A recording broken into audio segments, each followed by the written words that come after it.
everything when I do it. Okay, now I just need to get us recording and hi, welcome everyone. This is the Instant Shakespeare Company, and I'm Paul Sugarman, the founding artistic director, and today we're reading The Reign of King Edward III. So we'll just be getting started. We're still waiting for one more person, but we'll just sort of dive into it. Introduce yourselves and at least some of the roles that you're playing, because this is an early play and a history play. A lot of you are playing many, many roles. So let's start with Angus. Hi, Angus Hepburn from London. I am reading. Give me one sec. Oh, I can put it up. Artois, King David, Prince Charles of Normandy, and the Second Herald. I'll also be reading stage directions throughout. All right. And Shelia. Hi, I'm Shelia Spencer. I'm in Queens, New York. I will be reading The Countess of Salisbury, The King of Bohemia, Villiers, and Second Citizen and First Esquire. Okay. And Jennifer. I'm Jennifer Finger. I'll be reading Darby, the Second Messenger, Prince Philip, and the First Citizen. Okay. And Jackie. Oh, hi, I'm Jackie Margolis, and I live in New York City, and I'll be reading Audley, Douglas, Mariner, First Frenchman, and a French captain. Okay. And Eleanor. My name is Eleanor Elizabeth Foreman, and I will be reading Lorraine, Montague, Ludovic, Percy, First Harold, and Copeland. And Kitty. Hi, I'm Kitty Chen. I'm going to be reading Prince Edward. Okay. And Matt. Hi there, I'm Matt Bogan reporting in from New Haven, Connecticut, and I'll be reading Edward III. Just Edward III, and you'll be sick of me by the time we're done. Ever. Yes, and we're expecting one other person who hopefully will join us soon. And if not, somebody just cover for him. I'm going to try and do at least like the first messenger, and from the TBD roles, which also include King John, and we'll either figure that out or do it. But basically the idea behind Instant Shakespeare is that we just read the plays and have fun with the plays and enjoy the text and each other.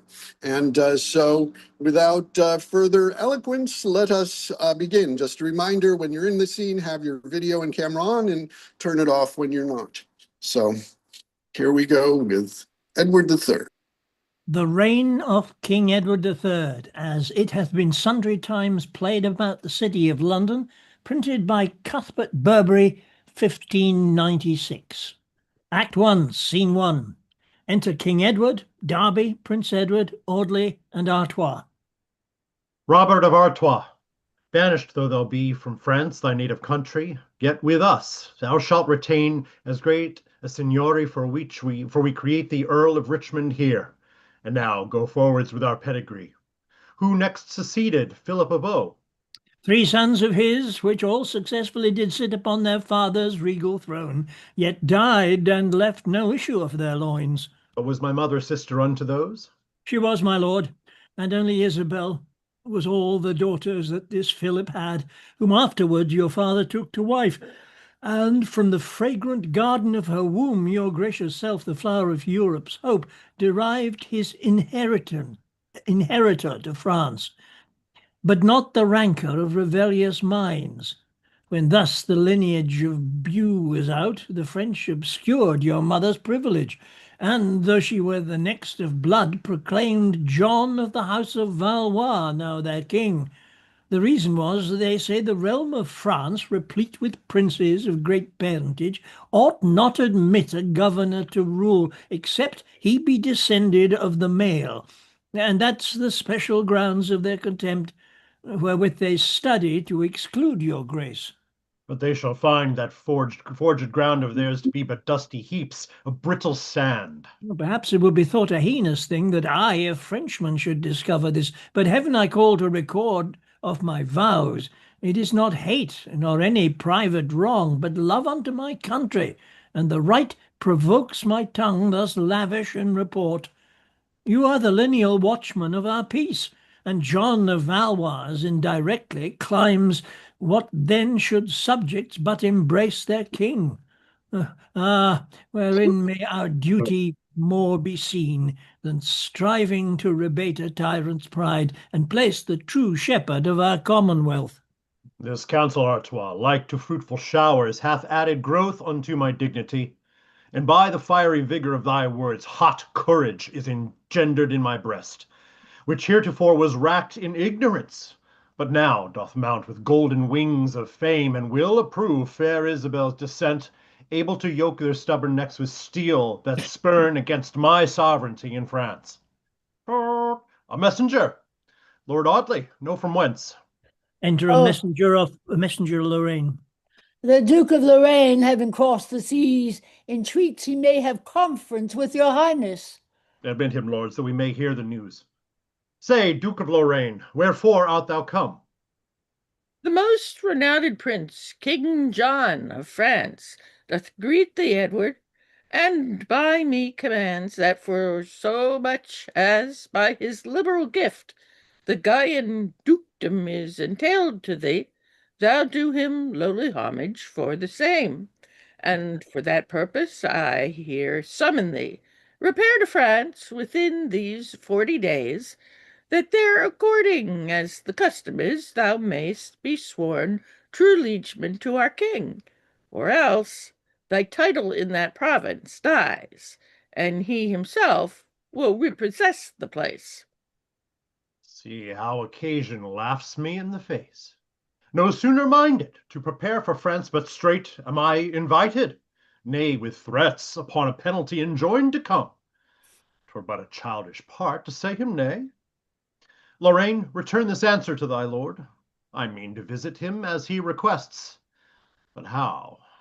Not servilely disposed to bend, but like a conqueror to make him bow. His lame, unpolished shifts are come to light, and truth hath pulled the vizard from his face that set a gloss upon his arrogance. Dare he command a fealty in me? Ha! Tell him the crown that he usurps is mine, and where he sets his foot he ought to kneel. 'Tis not a petty dukedom that I claim, but all the whole dominions of the realm, which if with grudging he refuse to yield, I'll take away those borrowed plumes of his and send him naked to the wilderness. Then, Edward, here, in spite of all thy lords, I do pronounce defiance thy face. Defiance, Frenchman! We rebounded back even to the bottom of thy master's throat. And be it spoke with reverence of the king, my gracious father, and these other lords, I hold thy message but as scurrilous, and him that sent thee like the lazy drone crept up by stealth unto the eagle's nest, from whence we'll shake him with so rough a storm as others shall be warned by his harm. Bide him leave of the lion's case he wears, lest meeting with the lion in the field he chance to tear him piecemeal for his pride. The soundest counsel I can give his grace is to surrender ere he be constrained.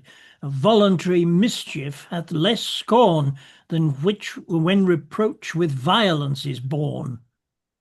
Regenerate traitor, viper to the place, where thou wast fostered in thine infancy, bearest thou a part in this conspiracy? And he draws his Lorraine, sword. behold the sharpness of fervent desire that sits against my heart is far more thorny pricking than this blade, that with the nightingale I shall be scarred as oft as I dispose myself to rest unto my colours be displayed in France. This is thy final answer, so be gone. It is not that, nor any English brave afflicts me so, as doth his poisoned view that is most false, should most of all be true.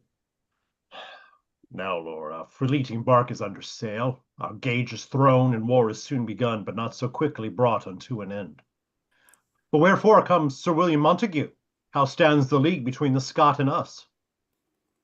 Cracked and dissevered, my renowned lord, The treacherous king no sooner was informed of your withdrawing of your army back, but straight forgetting of his former oath, he made invasion of the bordering towns. Berwick is won, Newcastle spoiled and lost, and now the tyrant hath begun with siege the castle of Roxborough, where enclosed the Countess Salisbury is like to perish. That is thy daughter, Warwick, is it not?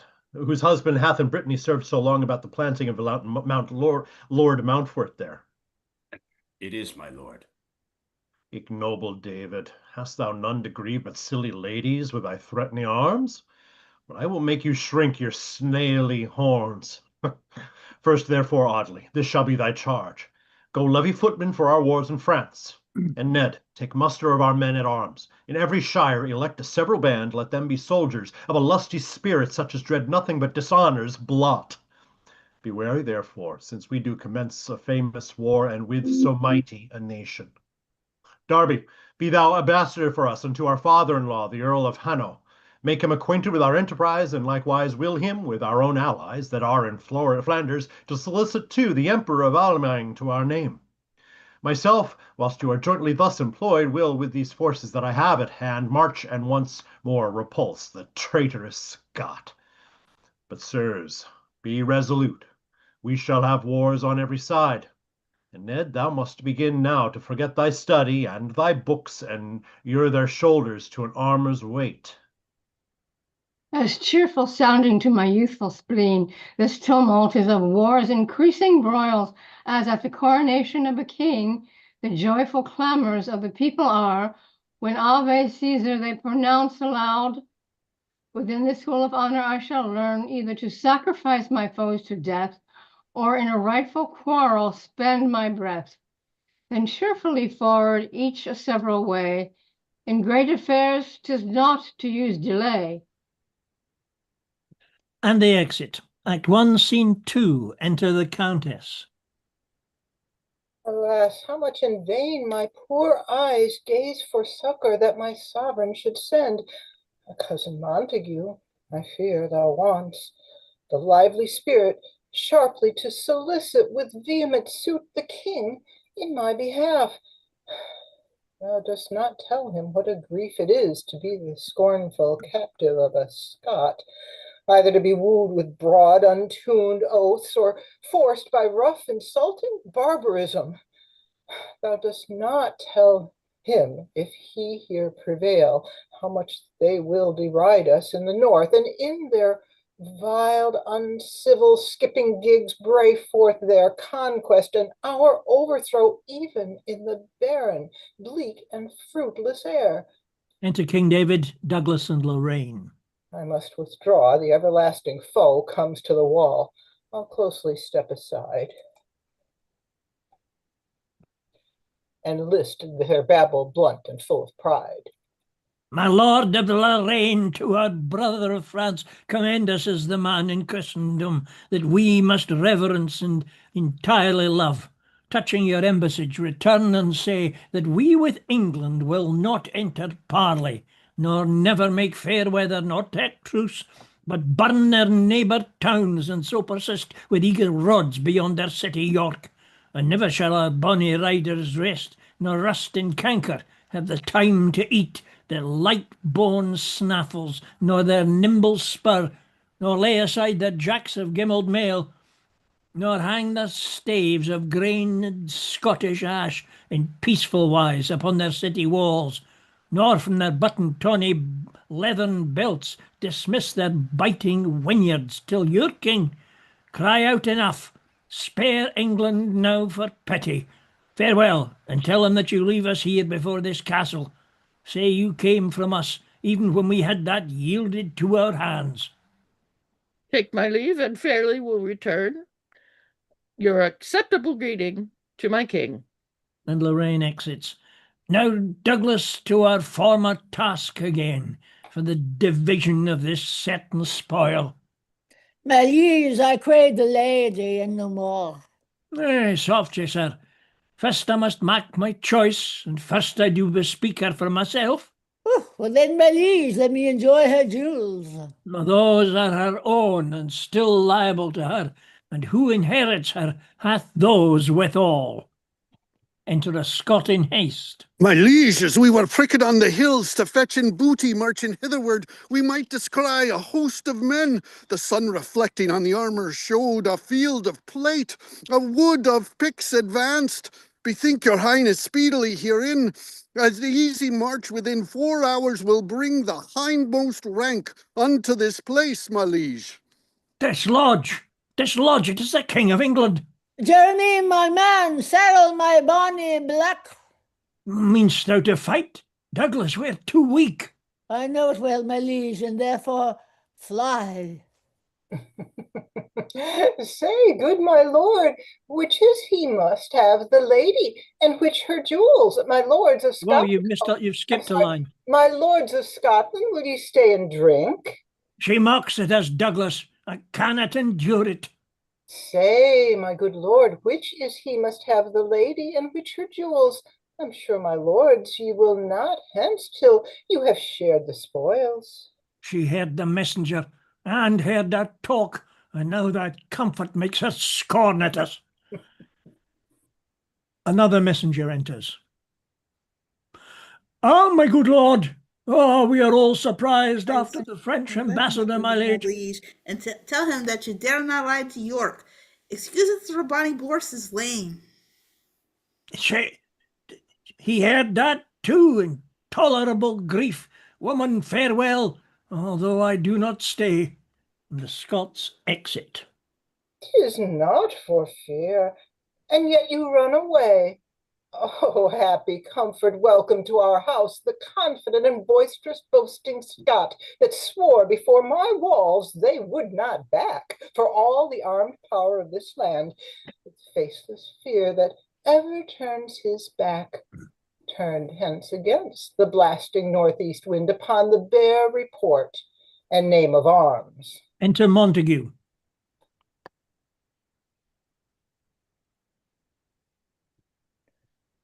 Oh, summer's day, see where my cousin comes. How fares my aunt? We are not Scots. Why do you shut your gates against your friends? Well may I give a welcome, cousin, to thee, for thou comest well to chase my foes from hence. The king himself is come in person hither. Dearest aunt, descend and gratulate his highness. How may I entertain his majesty to show my duty and his dignity? Enter King Edward, Warwick, Artois with others. What, are the stealing foxes fled and gone before we could uncouple at their heels? They are, my liege, but with a cheerful cry, hot Huns and hardy chase them at the heels. Enter the Countess. This is the Countess, Warwick, is it not? Even she, liege, whose beauty tyrants fear, as a May blossom with pernicious winds, hath sullied, withered, overcast, and done. Has she been fairer, Warwick, than she is? Ah, my gracious queen, fair is she not at all, if that herself were by to stain herself, as I have seen her when she was herself. Strange enchantment lurked in those her eyes when they excelled this excellence they have, that now her dim decline hath power to draw my subject eyes from piercing majesty to gaze on her with doting admiration. In duty lower than the ground I kneel, and for my dull knees bow my feeling heart to witness my obedience to your highness with many millions of a subject thanks for this your royal presence, whose approach hath driven war and danger from my gate. Lady, stand up. I have come to bring thee peace. However, thereby I have purchased war. No war to you, my liege. The Scots are gone and gallop homeward towards Scotland with their hate. Best yielding here, I pine in shameful love. Come, we'll pursue the Scots, Artois, away. A little while, my gracious sovereign, stay, and let the power of a mighty king honor our roof. My husband, in the wars, when he shall hear it, will triumph for joy. Then, dear my liege, now niggard not thy state, being at the wall, enter our homely gate. Pardon me, Countess, I will come no near. I dreamed tonight of treason, and I fear. Far from this place let ugly treason lie. No farther off than her conspiring eye, which shoots infected poison in my heart beyond repulse of wit or cure of art. Now in the sun alone it doth not lie with light to take light from a mortal eye, for here 2 day-stars that mine eyes would see more than the sun steals mine own light from me. Contemplative desire to be in contemplation that may master thee. Warwick, Artois, to horse and let's away. What might I speak to make my sovereign stay? Oh, what needs a tongue to such a speaking eye that more persuades than winning oratory? Let not thy presence, like the April sun, flatter our earth and suddenly be done. More happy do not make our outward wall than thou wilt grace our inner house withal. Our house, my liege, is like a country swain, whose habit rude and manners blunt and plain presageth not, yet inly beautified with bounty, riches, and fair hidden pride. For where the golden ore doth buried lie, the ground undecked with nature's tapestry seems barren, sere, unfertile, fruitless, dry. And where the upper turf of earth doth boast his pride perfumes and party-colored cost, delve there and find this issue and their pride to spring from order and corruption's side. But to make up all my too long to compare, these ragged walls no testimony are. What is within, but like a cloak doth hide from weather's west the under-garnished pride. More gracious than my terms can let thee be, entreat thyself to stay a while with me. As wise as fair. What fond fit can be heard when wisdom keeps the gate as beauty's guard? Countess, albeit my business urgeth me, I will attend while I attend on thee. Come, my lords, here will I host tonight. And they exit. Act 2, Scene 1. Enter Ludwig.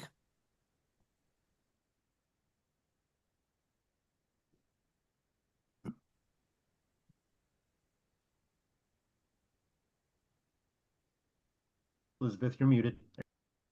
I might perceive his eye in her eye lost, his care to drink her sweet tongue's utterance, and changing passion, like inconstant clouds that wracked upon the carriage of the winds, increase and die in his disturbed cheeks. Lo, when she blushed, even then did he look pale, as if her cheeks, by some enchanted power, attracted had the cherry blood from his. Anon, with reverent fear, when she grew pale, his cheek put on their scarlet ornaments, but no more like her orient, all red, than brick to coral or live things to dead. Why did he then thus counterfeit her looks, if she did blush? 'Twas tender modest shame, being in the sacred presence of a king. If he did blush, 'twas red immodest shame to wail his eyes amiss, being a king. If she looked pale, 'twas silly woman's fear to bear herself in presence of a king. If he looked pale, it was with guilty fear to dote amiss, being a mighty king. Then Scottish wars farewell. I fear 'twill prove a lingering English siege of peevish love. Here comes his highness walking all alone. Enter King Edward. She is grown more fairer far since I came hither. Her voice more silver every word than other, her wit more fluent. What a strange discourse unfolded she of David and his Scots. Even thus, quoth she, he spake, and then spoke broad with epithets and accents of the Scot, but somehow better than the Scot could speak.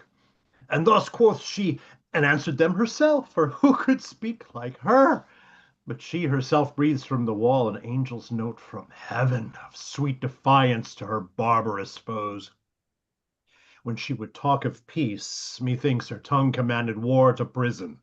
When of war, it waked Caesar from his Roman grave to hear war beautified by her discourse.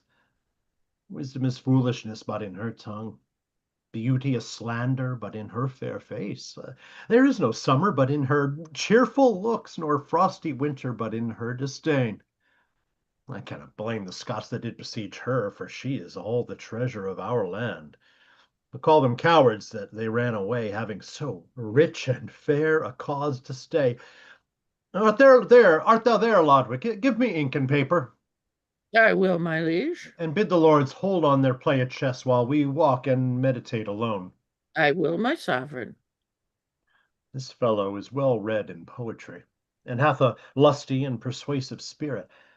I will acquaint him with my passion, which he shall shadow with a veil of lawn, through which the Queen of Beauty's queen shall see herself the ground of my infirmity. Ludwig enters. Hast thou pen, ink, and paper ready, Lodowick? Ready, my lords. Then in the summer arbor sit by me, and make it our council house or cabinet. Since green our thoughts, green be the conventicle where we will ease us by disburdening. Now, Lodwick, invocate some golden muse to bring thee hither an enchanted pen that may for sighs set down true sighs indeed, talking of grief, to make thee ready groan, and when thou writest of tears, encrouch the word before and after with such sweet laments that it may raise drops in its hearter's eye, and make the flint heart Scythian pitiful, for so much moving hath a poet's pen. Then if thou be a poet, move thou so, and be enriched by their sovereign's love. For in the touch of sweet conquered strings could force attendance in the ears of hell. How much more shall the strains of poet's wit beguile and ravish soft and humane minds? To whom, my lord, shall I direct my style? To one that shames the fair and sots the wise, whose body is an abstract or brief, contains such general virtue in the world. Better than beautiful thou must begin, defies for fair a fairer word than fair, and every ornament that thou wouldst praise, fly it a pitch above the soar of praise. For flattery fear thou not to be convicted, for were thy admiration 10 times more, 10 times 10,000 more, the worth exceeds of that thou art to praise thy praises worth. Begin! I will to contemplate the while. Forget not to set down how passionate, how heart-sick, and how full of languishment her beauty makes me. Right, right I, to a woman. What beauty else would triumph on me, or who but woman do our love lays greet? What, thinkest thou I did bid thee praise a horse? Of what condition or estate she is, 'twere requisite that I should know, my lord. Such a state that hers is as a throne, and my estate the footstool where she treads. Thou mayest judge what her condition is by the proportion of her mightiness. Write on, while I peruse her in my thoughts. Her voice to music or to the nightingale? To music, ever summer leaping swain compares her sunburnt lover when she speaks. Why should I speak of the nightingale? The nightingale sings of adulterate wrong. That compared is too satirical. For sin through sin would not be so esteemed, but rather virtue sin, sin virtue deemed. Her hair far softer than the silkworm's twist, like to a flattering glass, doth make more fair the yellow amber, like a flattering glass, comes in too soon. For writing of her eyes, I'll say that like a glass they catch the sun, and thus the hot reflection doth rebound against my breast and burns my heart within. Oh, what a world of descant makes my soul upon this voluntary ground of love. Come, Lodwick, hast thou turned thy ink to gold? If not, write but in letters capital my mistress's name, and I will gild thy paper. Read, Lord, read, fill thou the empty hollows of mine ears with the sweet hearing of thy poetry. I have not to a period brought her praise. Her praise is as my love, both infinite, which apprehend such violent extremes that they disdain an ending period. Her beauty hath no match but my affection. Hers more than most, mine most, and more than more. Hers more to praise than to tell. The sea by drops, nay, more than drop. The messy earth by sands, and sand by sand, print them in memory. Then wherefore talkest thou of a period to that which craves unended admiration? Read, let us hear. More fair and chaste than is the Queen of Shades. That line hath two faults, gross and palpable. Comparest thou her to the pale Queen of Night, who being set in dark, therefore seems light? What is she when the sun lifts up its head, and like a fading taper, dim and dead? My love shall brave the eye of heaven at noon, and being unmasked, outshine the golden sun. What is the other fault, my sovereign lord? Read over the line again. More fair and chaste. I did not bid thee talk of chastity, to ransack so the treasure of her mind, for I had rather have her chaste than chaste. Out with the moonline, I will none of it, and let me have her likened to the sun. Say she hath thrice more splendor than the sun, that her perfections emulates the sun, that she breeds sweets as plenteous as the sun, that she doth thaw cold winter like the sun, that she doth cheer fresh summer like the sun, that she doth dazzle gazers like the sun. And in this application to the sun, bid her be free and general as the sun, who smiles upon the basest weed that grows as lovingly as on the fragrant rose. Let's see what follows that same moonlight line. More fair and chaste than is the lover of shades, more bold in constancy. In constancy than who? Than Judith was. Oh, monstrous line! Put it next the sword, and I shall woo her to cut off my head. Blot, good God, Lodwick. Let's hear the next. There's all that yet is done. I thank thee then that thou hast done a little ill. What is done is passing ill. No, let the captain talk of boisterous war, the prisoner of immured dark constraint. The sick man best sets down the pangs of death, the man that starves the sweetness of a feast, the frozen soul, the benefit of fire, and every grief his happy opposite. Love cannot sound well but in lovers' tongues. Give me the pen and paper. I will write. But soft, here comes the treasurer of my spirit. Lodwick, thou knowest not how to draw a battle. These wings, these flankers, and these squadrons argue in the defective discipline. Thou shouldst have placed this here, this other here. Pardon my boldness, my thrice gracious lords. Let my intrusion here be called my duty, that comes to see my sovereign how he fares. Go, draw the same. I will tell thee in what for. I go.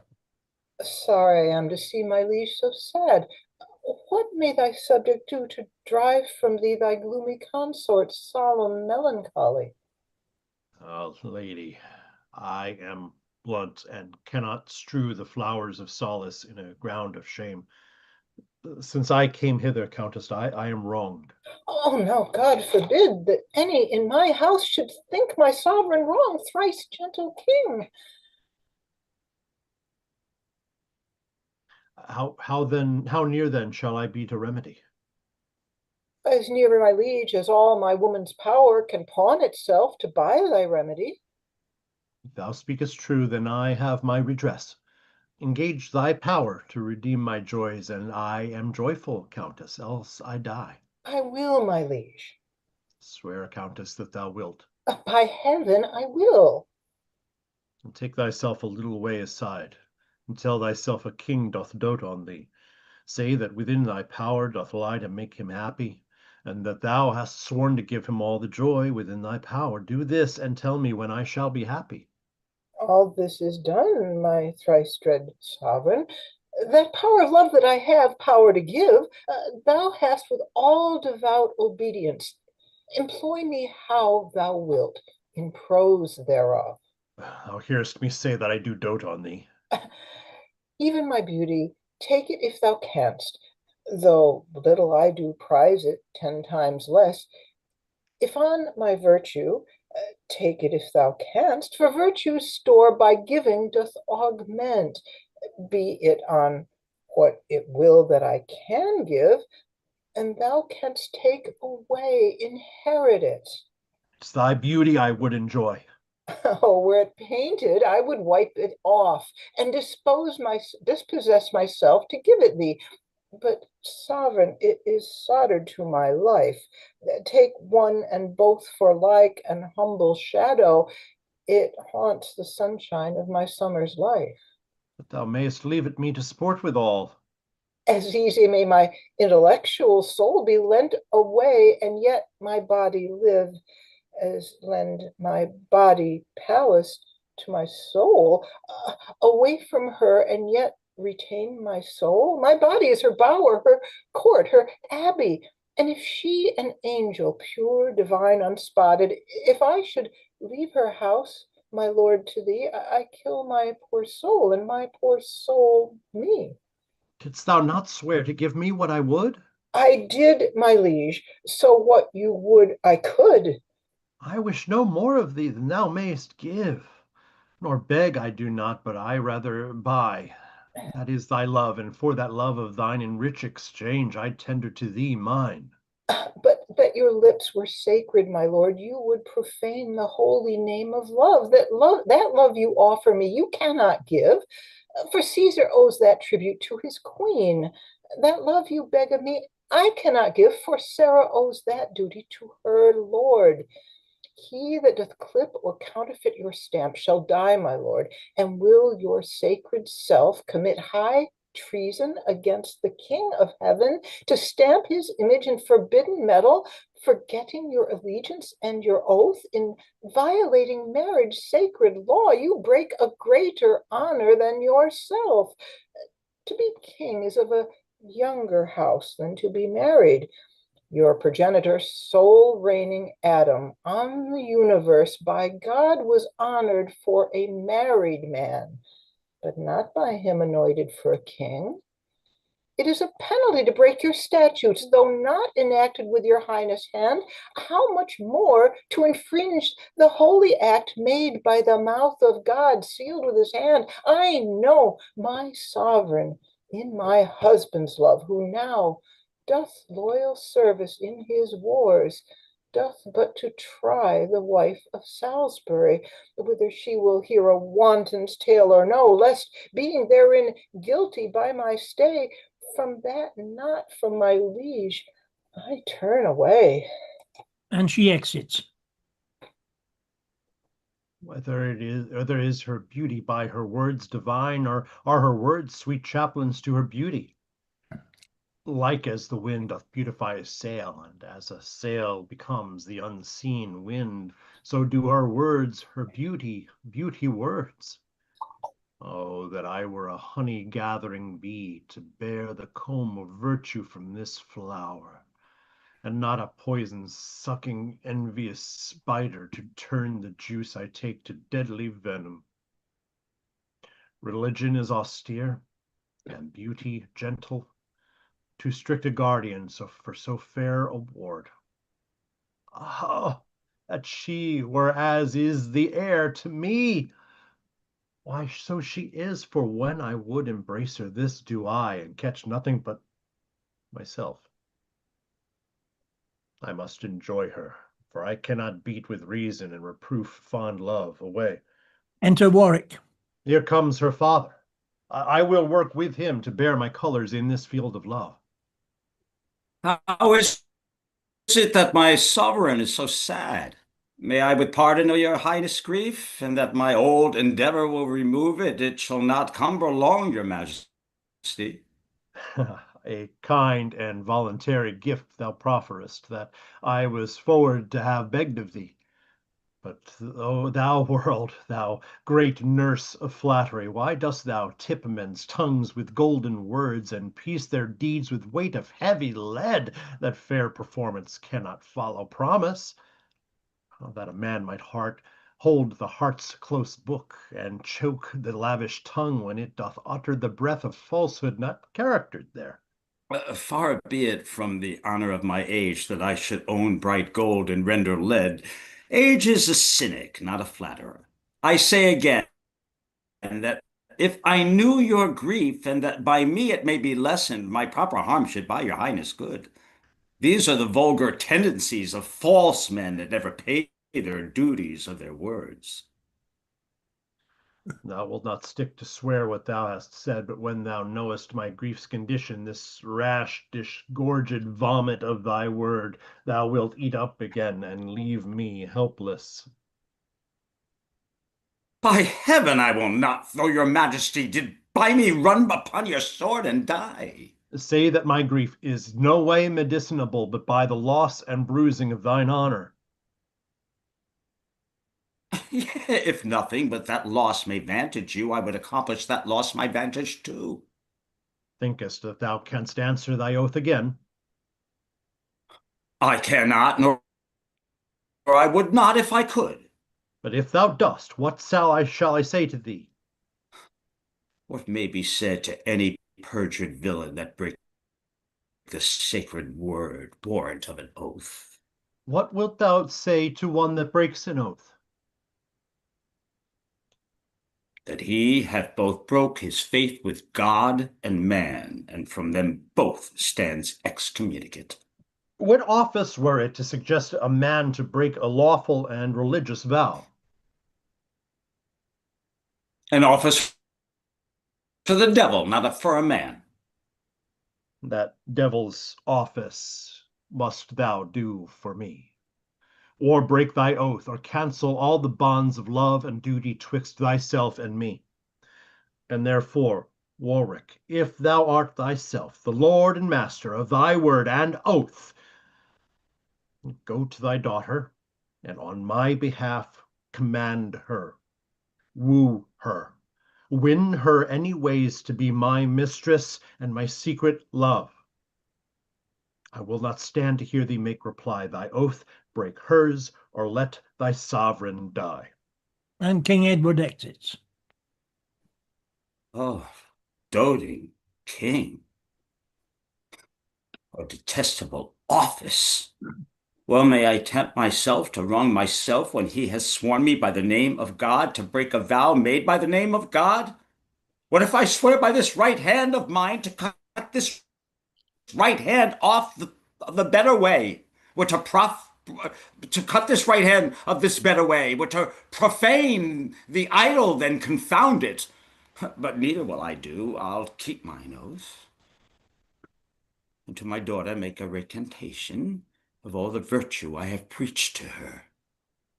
I'll say she must forget her husband Salisbury if she remember to embrace the king.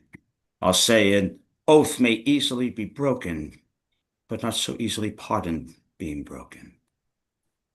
I'll say it is true charity to love, but not true love to be so charitable. I'll say his greatness may bear out the shame, but not his kingdom can buy out the sin. I'll say it is my duty to persuade, but not her honesty to give consent. Enter the Countess. See where she comes. See where she comes. Was never father had against his child an embassage so bad. My lord and father, I have sought for you. My mother and the peers importune you to keep in promise of his majesty and do your best to make his highness marry. How shall I enter into this graceless errand? I must not call her child, for where's the father that would in such a state seduce his child? Then wife of Salisbury, shall I so begin? No, he's my friend. And where is found the friend that will do friendship such endamagement? Neither my daughter nor my dear friend's wife. I am not Warwick, and thou thinkest I am, but an attune from the court, an attorney from the court of hell. That thus have housed my spirit in his form to do a message to thee from the king. The mighty king of England dotes on thee. He hath power to take away thy life, hath power to take thy honor, then consent to pawn thine honor rather than thy life. Honor is often lost and got again, but life once gone has no recovery. The sun that withers, yea, doth nourish grass. The king that would disdain thee will advance thee. The poets write that great Achilles' spear could heal the wound it made. The moral is, what mighty men misdo they can amend. The lion doth become his bloody jaws, and grace his foragement by being mild, when vassal fear lies trembling at his feet. The king will in his glory hide thy shame, and those that gaze on him to find out thee will lose their eyesight looking in the sun. What can one drop of poison harm the sea, whose huge pastures can digest the ill and make it lose its operation? The king's great name will temper their misdeeds, and give the bitter portion of reproach a sugared, sweet, and most delicious taste. Besides, it is no harm to do the thing which without shame could not be left undone. Thus have I in his majesty's behalf apparelled sin in virtuous sentences, and dwell upon thy answer in his suit. Unnatural besiege, woe me, unhappy to have escaped the dangers of my foes, and to be 10 times worse environed by friends. Hath he no means to stain my honest blood, but to corrupt the author of my blood, to be his scandalous and vile solicitor? No marvel, though the branches be infected, when poison hath encompassed the root. No marvel, though the leprous infant die, when the stern dame envenometh the dug. Why then, give sin a passport to offend, and youth the dangerous reign of liberty. Blot out the strict forbidding of the law, and cancel every canon that prescribes a shame for shame, or penance for offense. No, let me die, if his too boisterous will have it so, before I will consent to be an actor in his graceless lust. Why, now thou speakest as I would have thee speak, and mark how I say my words again. An honorable grave is more esteemed than a polluted closet of a king. The greater man, the greater is the thing. Be it good or bad that he shall undertake, as unreputed mote flying in the sun presents a greater substance than it is. The freshest summer's day doth soonest taint the law of carrion that it seems to kiss. Deep are the blows made with a mighty axe, that sin doth 10 times aggravate itself that is committed in a holy place. An evil deed done by authority is sin and subordination. Deck an ape in tissue, and the beauty of the robe adds but the greatest scorn unto the beast. A spacious field of reasons could I urge between his gloomy daughter and thy shame. That poison shows worse than a cup and golden cup. Dark night seems darker by the lightning flash. Lilies that fester smell far worse than weeds. In every glory that inclines to sin, the shame is trebled by the opposite. So leave I with my blessing in thy bosom, which then convert to a most heavy curse, when thou convertest from honor's golden name to the black faction of bed-blotting shame. I'll follow thee, and when my mind turns so, my body sink, my soul in endless woe. And they exit. Act 2, Scene 2. Enter at one door Derby from France, at another door Audley with a drum. Thrice noble Audley, well encountered here. How is it with our sovereign and his peers? Jackie, you're muted. Yeah. Well, Okay, here we go. All right. 'Tis full a fortnight since I saw his highness. What time he sent me forth to muster men, which I accordingly have done, and bring them hither, in fair array before his majesty. What news, my lord of Derby, from the emperor? As good as we desire. The emperor hath yielded to his highness friendly aid, and makes our king lieutenant general in all his lands and large dominions, the envia for the spacious bounds of France. What doth his highness leap to hear these news? I have not yet found time to open them. The king is in his closet malcontent, for what I know not, but he gave in charge till after dinner none should interrupt him. The Countess Salisbury and her father Warwick, Artois, and all look underneath the brows. Undoubtedly, then, something is amiss. Enter the king. The trumpets sound. The king is now abroad. Here comes his highness. Befall my sovereign, all my sovereign's wish. Ah, thou wert a witch to make it so. The emperor greeteth you, Would it were the countess. and hath accorded to your highness' suit. Thou liest, she hath not, but I would she had. All love and duty to my lord the king. Well, all is one, all but one is none. What news with you?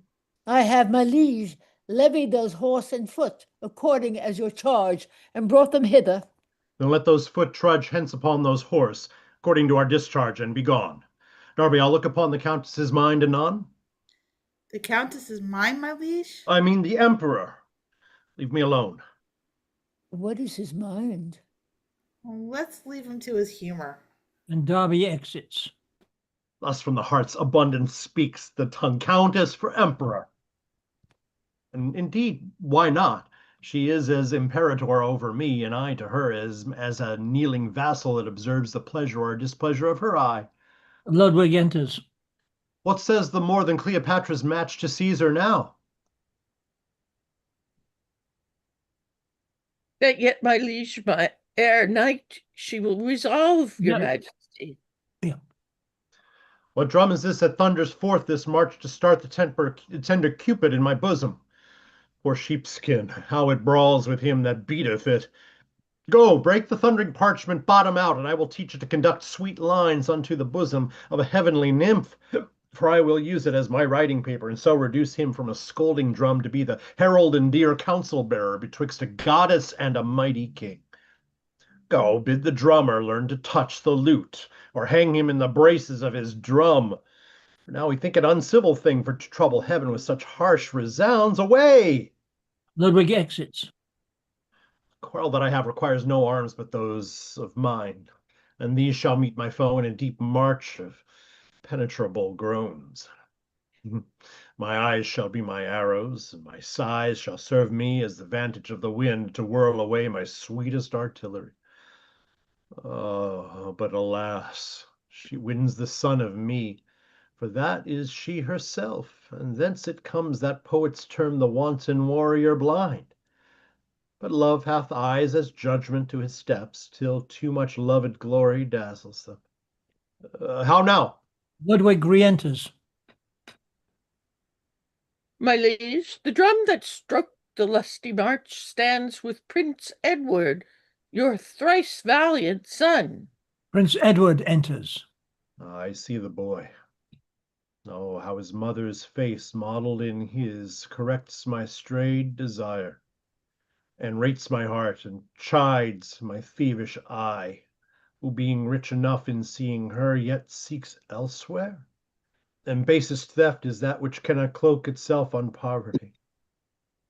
Now, boy, what news? I have assembled, my dear lord and father, the choicest buds of all our English blood for our affairs to France, and here we come to take direction from your majesty. Still do I see in him delineate his mother's visage. Those eyes are hers, who, looking wistfully on me, makes me blush, for faults against themselves give evidence.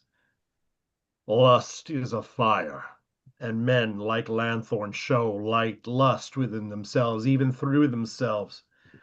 Awake, loose silks of wavering vanity. Shall the large limit of fair Brittany by me be overthrown, and shall I not master this little mansion of myself? Give me an armor of eternal steed. I go to conquer kings, and shall I not then subdue myself and be my enemy's friend? It must not be. Come, boy, forward, advance. Let's with our colors sweet the air of France. Ludwig re-enters. My liege, the countess, with a smiling cheer, desires access unto your majesty. Goes. That very smile of hers hath ransomed captive France and set the king, the dauphin, the peers at liberty. Go, leave me, Ned, and revel with thy friends. The prince exits. Mother is but black, and thou like her dost put in my mind how foul she is. Go fetch the countess hither in thy hand, and let her chase away these winter clouds, for she gives beauty both to earth and heaven. The sin is more to hack and hew poor men than to embrace in an unlawful bed the register of all rarities since leathern Adam till this youngest hour. Go, Lodwick, put thy hand into thy purse, play, spend, give, riot, waste, do what thou wilt, so thou wilt hence a while and leave me here. Now, my soul's playfellow, art thou come to speak the more than heavenly word of yea to my objection in thy beauteous love? My father on his blessing hath commanded. That thou shalt yield to me. I, dear my liege, your due. That, my dearest love, can be no less than right for right, and render love for love. When wrong for wrong, an endless hate for hate. But since I see your majesty so bent that my unwillingness, my husband's love, your high estate, nor no respect respected can be my help, but that your mightiness will overbear and awe these dear regards, I bind my discontent to my content, and what I will not, I'll compel I will, provided that yourself remove those lets that stand betwixt your highness love and mine. Name them, fair countess, and by heaven I will. It is their lives that stand between our love that I would have choked up, my sovereign. Whose lives, my lady? My thrice loving liege, your queen, and Salisbury, my wedded husband, who, living, have that title in our love that we cannot bestow but by their death. Thy opposition is beyond our law. So is your desire. If the law can hinder you to execute the one, let it forbid you to attempt the other. I cannot think how you love me as you say, unless you do make good what you have sworn. No more. Thy husband and the queen shall die. Fairer thou art by far than Hero was, beardless Leander not so strong as I. He swam an easy current for his love, but I will through a Hellespont of blood to arrive at Sestos where my arrow lies. And nay, you'll do more. You'll make the river too with their heart bloods that keep our love asunder, of which my husband and your wife are twain. Thy beauty makes them guilty of their death, and gives in evidence that they shall die, upon which verdict I, their judge, condemn them. Oh, perjured beauty, more corrupted judge, when to the great star chamber o'er our heads the universal sessions calls to account this packing evil, we both shall tremble for it. What says my fair love? Is she resolute? Resolute to be dissolute, and therefore this. Keep but thy word, great king, and I am thine. Stand where thou dost, I'll part a little from thee, and see how I will yield me to thy hands. Here by my side doth hang my wedding knives. Take thou the one, and with it kill the queen, and learn by me to find her where she lies. And with the other I'll dispatch my love, which now lies fast asleep within my heart. When they are gone, then I'll consent to love.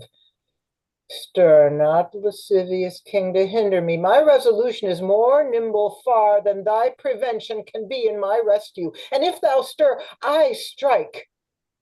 Therefore stand still and hear the choice that I will put thee to. Either swear to leave thy most unholy suit, and never henceforth to solicit me, or else by heaven this sharp-pointed knife shall stain thy earth with that which thou wouldst stain, my poor chaste blood.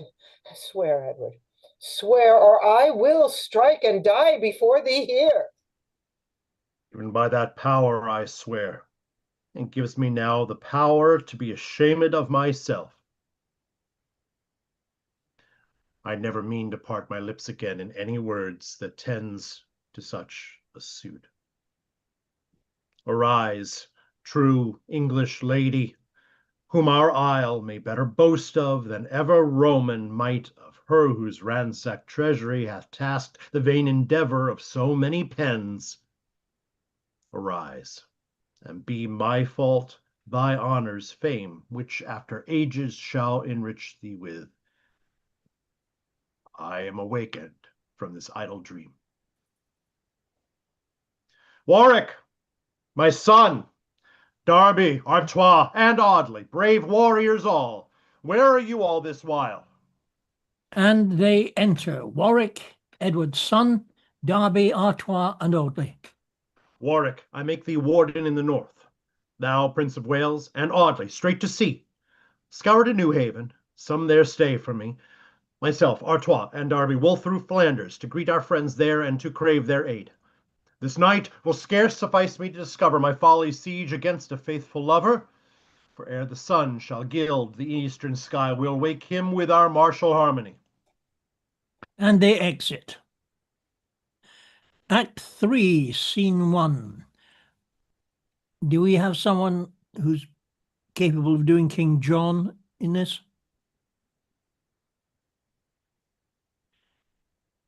Because Act 3, Scene 1, King John of France enters, his two sons, Charles of Normandy and Philip and the Duke of Lorraine. I can do John for this scene, but not the next one. So maybe Paul Okay. will join us by then. I'll go ahead and read John here. So different king. Okay. You want me to do John? Sure, go ahead. Here till our navy of 1,000 sail have made a breakfast to our foe by sea. Let us encamp to wait their happy speed. Lorraine, what readiness is Edward in? How hast thou heard that he provided is of martial furniture for this exploit? To lay aside unnecessary soothing, and not to spend the time in circumstance, 'tis bruited for a certainty, my lord, that he's exceeding strongly fortified. His subjects flock as willingly to war as if to a triumph they were led. England was wont to harbour malcontents, bloodthirsty and seditious Catalans, spendthrifts, and such as gape for nothing else but changing and alteration of the state. And is it possible that they are now so loyal in themselves? Oh, but the Scot, who solemnly protests, as heretofore I have informed his grace, neither to sheathe his sword or take a truce. Aye, that's the anchorage of some better hope. But on the other side, to think what friends King Edward hath retained in Netherland, among those ever bibbing epicures, those frothy Dutch men puffed with double beer that drink and swill in every place they come, doth not a little aggravate mine ire.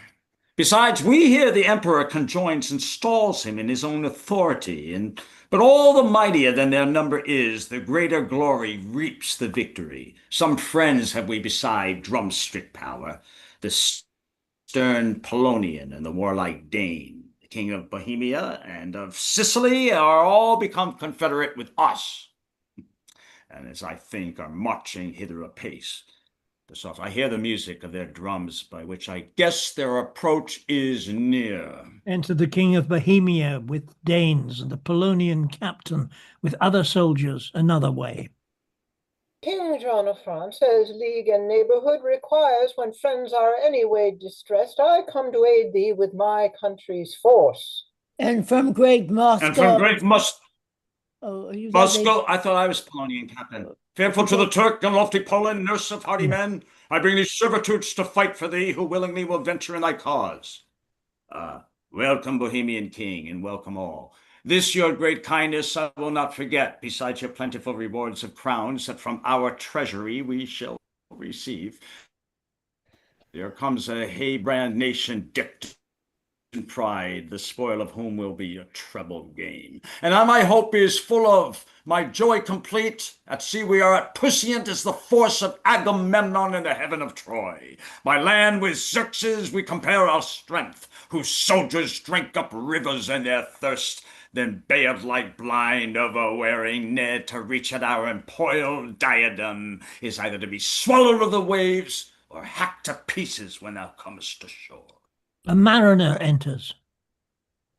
Near to the coast I have described, my lord, as I was busy in my watchful charge, the proud Armando of King Edward's ships, which at the first far off when I did ken, seemed as it were a grove of withered pines, but drawing near their glorious bright aspect, their streaming ensigns wrought of coloured silk, like to a meadow full of sundry flowers, adorned the naked blossoms of the earth, majestical the order of their course, figuring the horned circle of the moon, and on the top gallant of the admiral, and like with all the handmaids of the train, the arms of England and of France unite, are quartered equally by herald's art.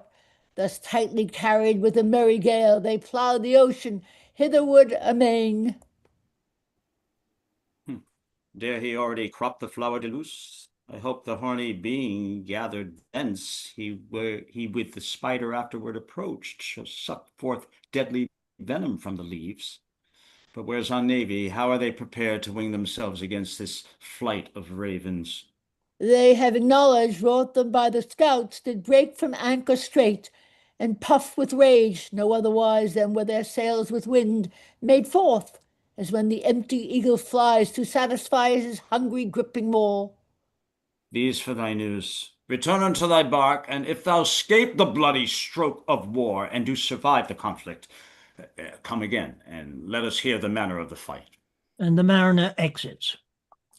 Mean space, my lords, 'tis best we disperse to several places, lest they chance to land. First, you, my lord, with your Bohemian troops, shall pitch your battles on the lower hand. My elder son, the Duke of Normandy, together with this aid of Muscovites, shall climb the higher ground any other way, and here in the middle, cross betwixt you both. Philip, my youngest boy, and I will lodge. So, lords, begone, and look unto your change. The lords exit. You stand for France, empire fair and large.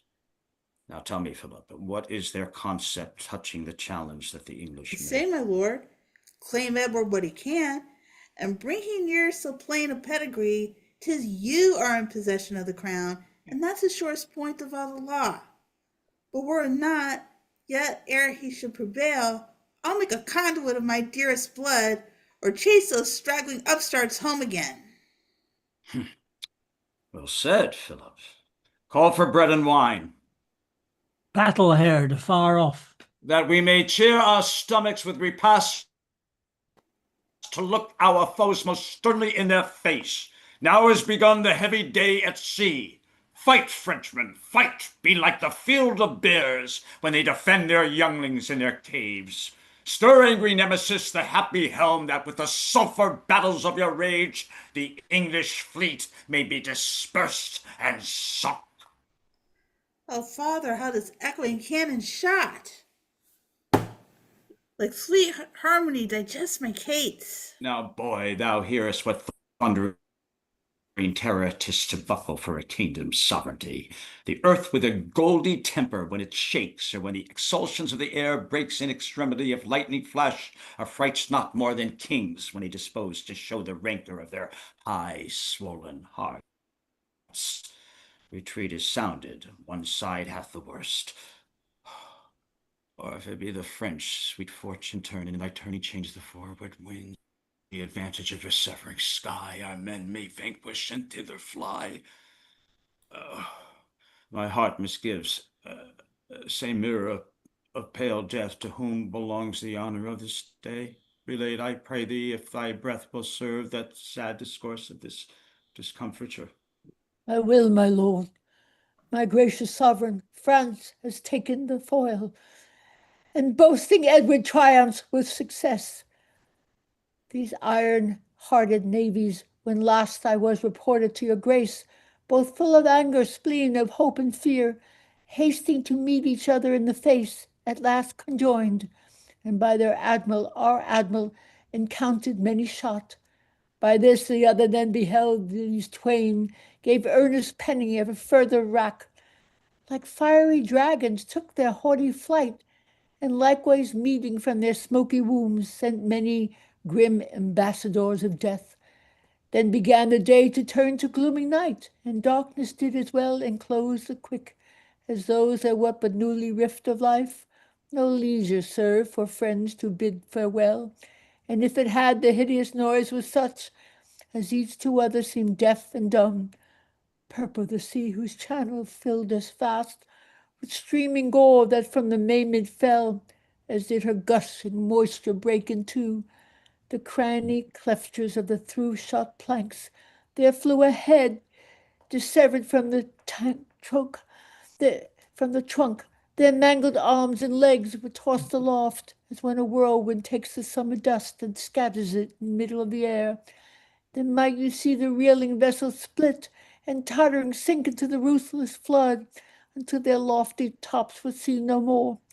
All shifts were tried both for defense and hurt, and now the effect of valor and of force, of resolution and of a cowardice, we lively pictured how the one for fame, the other by compulsion laid about. Much did Nonpareil, that brave ship, so did the black snake of Bullen, than which a bonnier vessel never yet spread sail, but all in vain. Both sun, the wine, and tide revolted all unto our foemen's side, that we perforce were fain to give them way. And they are landed, thus my tale is done. We have untimely lost, and they have won.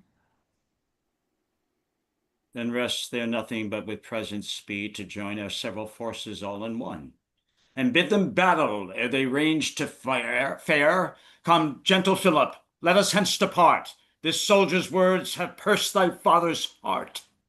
And they exit. Act 3, Scene 2. Enter two Frenchmen, a woman, and two little children, and meet them other citizens. Well Well met, met. my masters. Um, How now? What's the news? And wherefore are you laden thus with stuff? What is it, quarter day, that you remove and carry bag and baggage too? Quarter day, aye, and quartering pay, I fear. Have we not heard the news that flies abroad? What news? Quartered? Number 3. Who's number 3? Who knows? Well, I thought they were taking 1, take 3, because I was told 1. okay, I'll be 3. Okay. How the French navy is destroyed at sea, and that the English army has arrived. What then? What then, quoth you? Why, is not time to fly when envy and destruction is so nigh? Content thee, man. They are far enough from hence, and will be met, I warrant ye, to their cost, before they break so far into the realm. Aye, so the grasshopper doth spend the time in mirthful jollity till winter come, and then too late he would redeem his time when frozen cold hath nipped his careless head. He that no sooner will provide a cloak than when he sees it doth begin to rain, may peradventure for his negligence be thoroughly washed when he suspects it not. We that have charge and have such a train as this must look in time to look for them and us. Least when we would, we cannot be relieved. Be like you, then despair of ill success. and think your country will be subjected.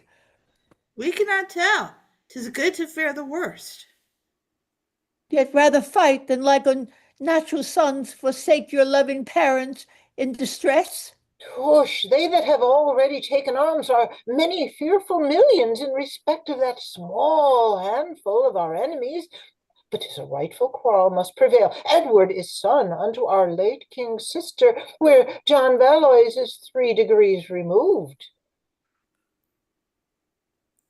Mm. Woman? Is there a woman? Who's the I'll do Frenchman? it.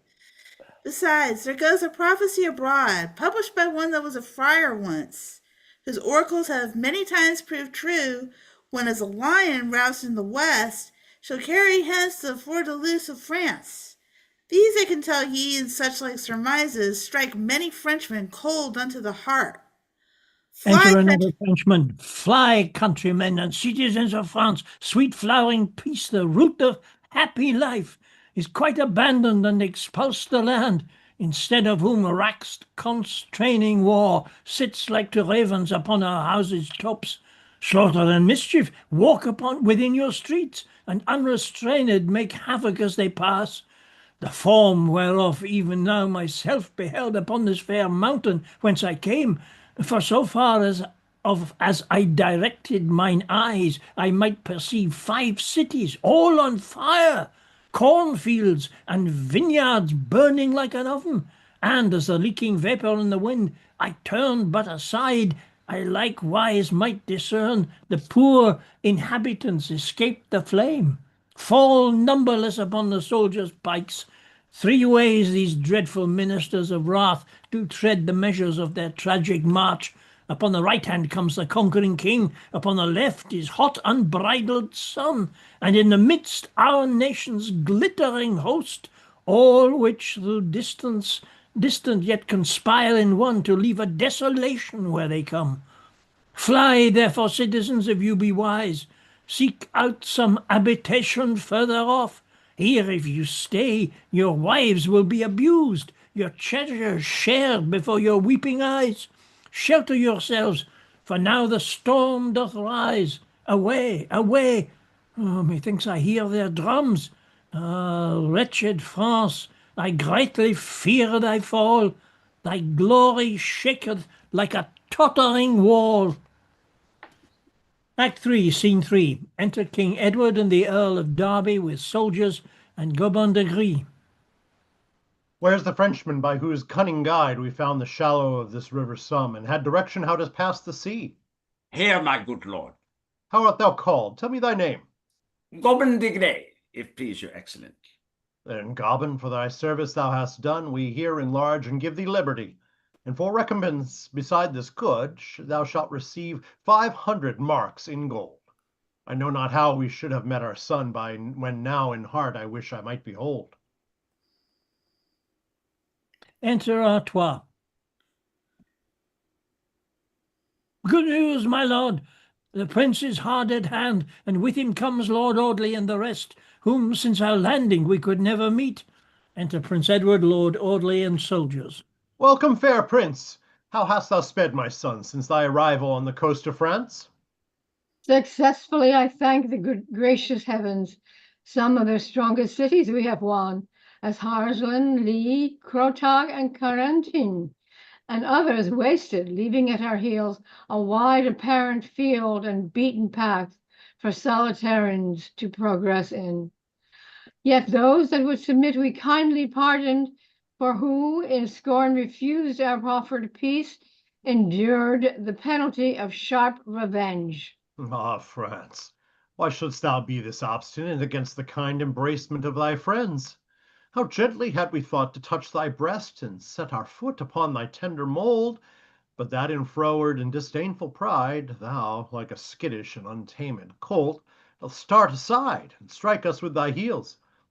But tell me, Ned, in all thy warlike course, hast thou not seen the usurping King of France? Yes, my good lord, and not 2 hours ago, with full 100,000 fighting men. Upon the one side with the river's bank, and on the other both his multitudes. I fear he would have cropped our smaller power, But happily perceiving your approach, he hath withdrawn himself to Cressy plains, where, as it seemeth by his good array, he means to bid us battle presently. He shall be welcome. That's the thing we crave. Enter King John, the Dukes of Normandy and Lorraine, the King of Boheme, young Philip, and soldiers. Edward, know that John, the true king of France, musing thou shouldest encroach upon his land, and in thy tyrannous proceedings slay his faithful subjects, and subvert his towns, spits in thy face, and in this manner following upbraids thee with thine arrogant intrusion. First I condemn thee for a fugitive, a thievish pirate, and a needy mate, one that hath neither no abiding place, or else inhabiting some barren soil where neither herb or fruitful grain is had, dost altogether live by pilfering. Next, in so much thou hast infringed thy faith, broke liege and solemn covenant made with me, I hold thee for a false, pernicious wretch. And last of all, although I scorn to cope with one such inferior to myself, yet in respect thy thirst is all for gold. They labor rather to be feared than loved to satisfy thy lust in either party. Here am I come, and with me have I bought exceedingly store of treasure, pearl, and coin. Leave therefore now to persecute the weak, and armed entering conflict with the armed. Let it be seen amongst other petty thefts, how thou canst win this pillage manfully. Gall or wormwood have a pleasant taste, then is thy salutation honey sweet. But as the one hath no such property, so is the other most satirical. Yet how I regard thy worthless taunts! If thou have uttered them to foil my fame, or dim the reputation of my birth, know that thy wolvish barking cannot hurt. If slyly to insinuate with the world, then with a strumpet's artificial line to paint thy vicious and deformed cause, well assured the counterfeit will fade, and in the end thy foul defects be seen. But if thou didst it to provoke me on, as who should say I were but timorous, or coldly negligent, did need a spur, but think thyself how slack I was at sea. Now since my landing I have won no new towns, entered no further but upon the coast, and there have ever since securely slept. But if I have been otherwise employed, imagine, Valois, whether I intend to skirmish not for pillage, but for the crown which thou dost wear, and that I vow to have, or one of us shall fall into his grave. Look not for cross invectives at our hands, or railing execrations of despite. Let creeping serpents hide in hollow banks, sting with their tongues. We have remorseless swords, and they shall plead for us in our affairs. Yet thus much briefly by my father's leave, as all the immodest poison of thy throat is scandalous and most notorious lies. And our pretended quarrel is truly just. So end the battle when we meet today. May either of us prosper and prevail, or luckless curse, receive eternal shame. This needs no further question, and I know his conscience witnesseth it is my right. Therefore, Valois, say, wilt thou yet resign before the sickle's thrust into the corn, or that enkindled fury turn to flame? Edward, I know what right thou hast in France, and ere I basely will resign my crown, this champion field shall be a pool of blood, and all our prospect as a slaughterhouse. I that approves thee, tyrant what thou art, no father, king, or shepherd of thy realm, but one that tears her entrails with thy hands, and like a thirsty tiger sucks her blood. You peers of France, why do you follow him? That is so practical to spend your lives. That is so practical to spend your lives. Whom should they follow, aged impotent, but he that is their true-born sovereign? Upbraidest thou him, because within his face time hath engraved deep characters of age? Know that these great scholars of experience, like stiff-grown oaks, will stand immovable when whirlwind quickly turns up younger trees. Was ever any of thy father's house king, but thyself before this present time? Edward's great lineage by the mother's side, 500 years hath held the sceptre up. Judge then, conspirators, by this descent, which is the true-born sovereign, this or that? Father, range your battles, prate no more. These English fain would spend the time in woods, in words, that night approaching they might escape unfought. Lords and my loving subjects know the time that your intended force must bide the touch. Therefore, my friends, consider this in brief. He that you fight for is your natural king.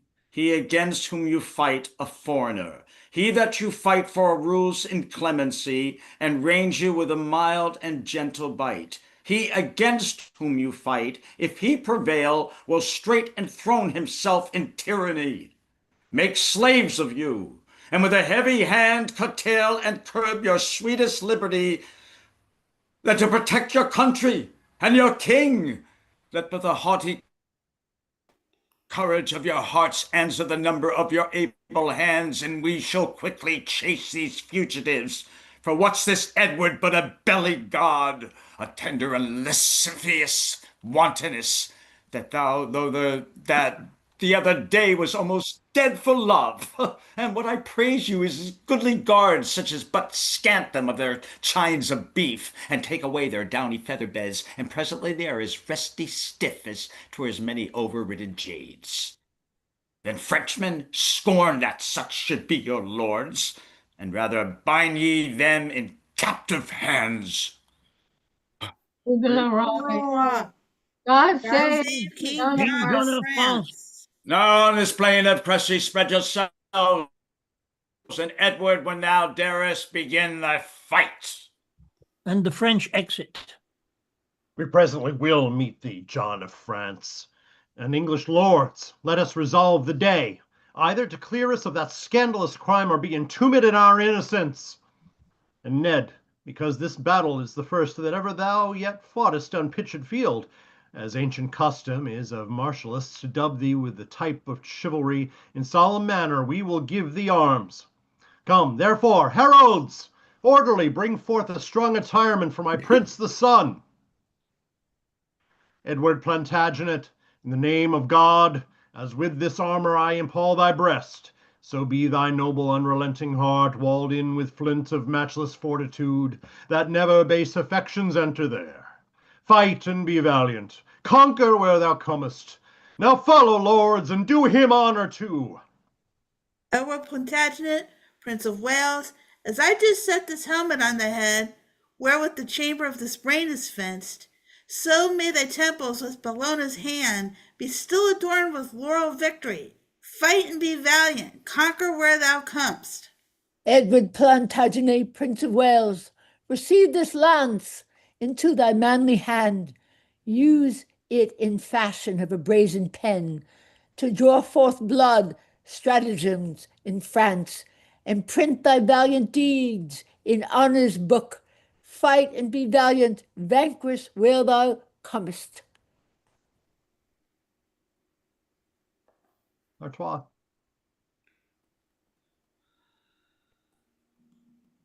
Angus, are you reading Artois? Oh, sorry, my script has moved. Oh no. Edward Plantagenet, Prince of Wales, hold, take this target, wear it on thy arm, and may the view there of like Perseus' shield astonish and transform thy aging foes to senseless images of meagre death. Fight and be valiant, conquer where thou comest. Now wants there naught but knighthood, which deferred we'll leave till thou hast won it in the field. My gracious father, and ye forward peers, this honor you have done me animates and cheers my green yet scarce appearing strength with comfortable good presaging signs. No otherwise than did old Jacob's words when as he breathed his blessings on his sons. These hallowed gifts of yours when I profane or use them not to glory of my God, to patronage the fatherless and poor, or for the benefit of England's peace. Be numb my joints, wax feeble both mine arms, wither my heart, that like a sapless tree I may remain the map of infamy. But thus our steeled battles shall be ranged. The leading of the vaward, Ned, is thine, to dignify whose lusty spirit the more we temper it with Audley's gravity, that courage and experience joined in one, your manage may be second unto none. For the main battles I will guide myself, and Darby in the rearward march behind. That orderly disposed and set in array, let us to horse, and God grant us the day. And they exit. Act 3, Scene 4. Alarm sounds, many Frenchmen flying, after them Prince Edward running, then enter King John and the Duke of Lorraine. Oh, Lorraine, say what mean I meant to fly. Our number is far greater than our foes.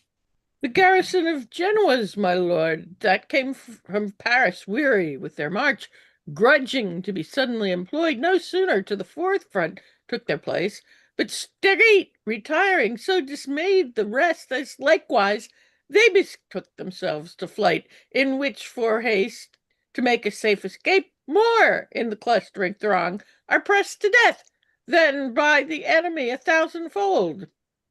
Oh, hapless fortune. Let us yet essay if we can counsel some of them to stay. Lord Audley, whilst our son is in the chase, withdraw our powers unto this little hill, and here a season let us breathe ourselves. I will, my lord. Exit sounds and Audley retreats. Just dooming heaven, whose secret providence to our gross judgment is inscrutable. How are we bound to praise thy wondrous works, that hast this day given way unto the right, and made the wicked stumble at themselves? Artois enters. Rescue King Edward! Rescue for thy son! Rescue Artois. What, is he prisoner, or by violence fell beside his horse? Neither, my lord, but narrowly beset with turning Frenchmen, whom he did pursue, as 'tis impossible that he should scape, except your highness presently descend. Tut, let him fight. We gave him arms today, and he is laboring for a knighthood, man. Darby. Coming. Darby. The prince, my lord. The prince. Oh, succor him. He's close encompassed with a world of odds. Then will he win a world of honor, too, if he by valor can redeem him thence. If not, what remedy? We have more sons than one to comfort our declining age. Enter Audley. Renowned Edward, give me leave, I pray, to lead my soldiers where I may relieve your gracious son, in danger to be slain. The snares of French, like emmets on a bank, muster about him whilst he lion-like, entangled in the net of their assaults, frantically rends and bites the woven toil, but all in vain, he cannot free himself. Oddly content. I will not have a man, on pain of death, set forth to succor him. This is the day, ordained by destiny, to season his courage with these grievous thoughts, that if he breaketh out, Nestor's years on earth will make him savour still of this exploit. Ah, but he shall not live to see those days. But then his epitaph is lasting praise.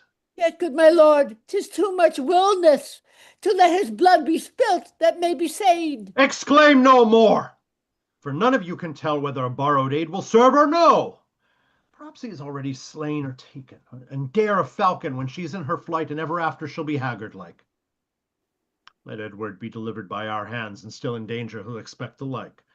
But if himself redeem from thence, he will have vanquished, cheerful, death and fear, and ever after dread therefore no more than if they were but babes or captive slaves. Oh, cruel father, farewell, Edward, then. Farewell, sweet prince, the hope of chivalry. I would my life might ransom him from death. But soft, methinks I hear the dismal charge of trumpets' loud retreat. All are not slain, I hope, that went with him. Some will return with tidings, good or bad. Enter Prince Edward in triumph. bearing in his hand his shivered lance, and the King of Boheme, borne before, wrapped in the colours. They run and embrace him. Oh, joyful sight! Victorious Edward lives! Welcome, brave prince. Welcome, Plantagenet. First, having done my duty as beseemed, lords, I re-greet you all with hearty thanks. And now, behold, after my winter's toil, my painful voyage on the boisterous sea of wars, devouring gulfs and steely rocks, I bring my fraught unto the wished port, my summer's hope, my travel's sweet reward. And here with humble duty I present this sacrifice, this first fruit of my sword, cropped and cut down even at the gate of death. The King of Boheme, father whom I slew, whom you said had entrenched me round about, and lay as thick upon my battered crest as on an anvil with their ponderous glaives, yet marble courage still did underprop. And when my weary arms with often blows, like the continuing laboring woodman's axe, that is enjoined to fell a load of oaks, began to falter, straight I would recover my gifts you gave me and my zealous vow. And then new courage made me fresh again, and in despite I carved my passage forth. His sword is brought in by a soldier. And put the multitude to speedy flight. Lo, this hath Edward's hand filled your request, and done, I hope, the duty of a knight. Aye, well thou hast deserved a knighthood, Ned, and therefore with thy sword, yet reeking warm with blood of those that fought to be thy bane. Arise, Prince Edward, trusty knight at arms. This day thou hast confounded me with joy, and proved thyself fit heir unto a king. Here is a note, my gracious lord, of those that in this conflict of our foes were slain. 11 princes of esteem, 80 barons, 120 knights, and 30,000 common soldiers, and of our men 1,000. Oh, God be praised. Now, John of France, I hope thou knowest King Edward for no wantonness, no love-sick cockney, nor his soldiers jades. But which way is the fearful king escaped? Toward Poitiers, noble father, and his sons.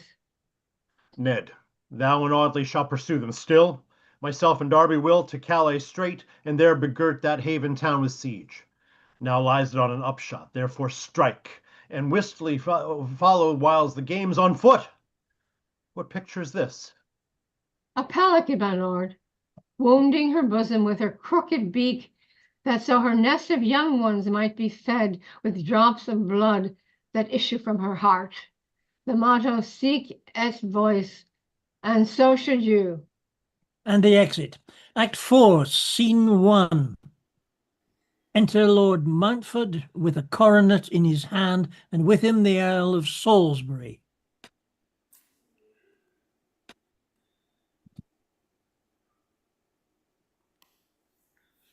Who's Mountford?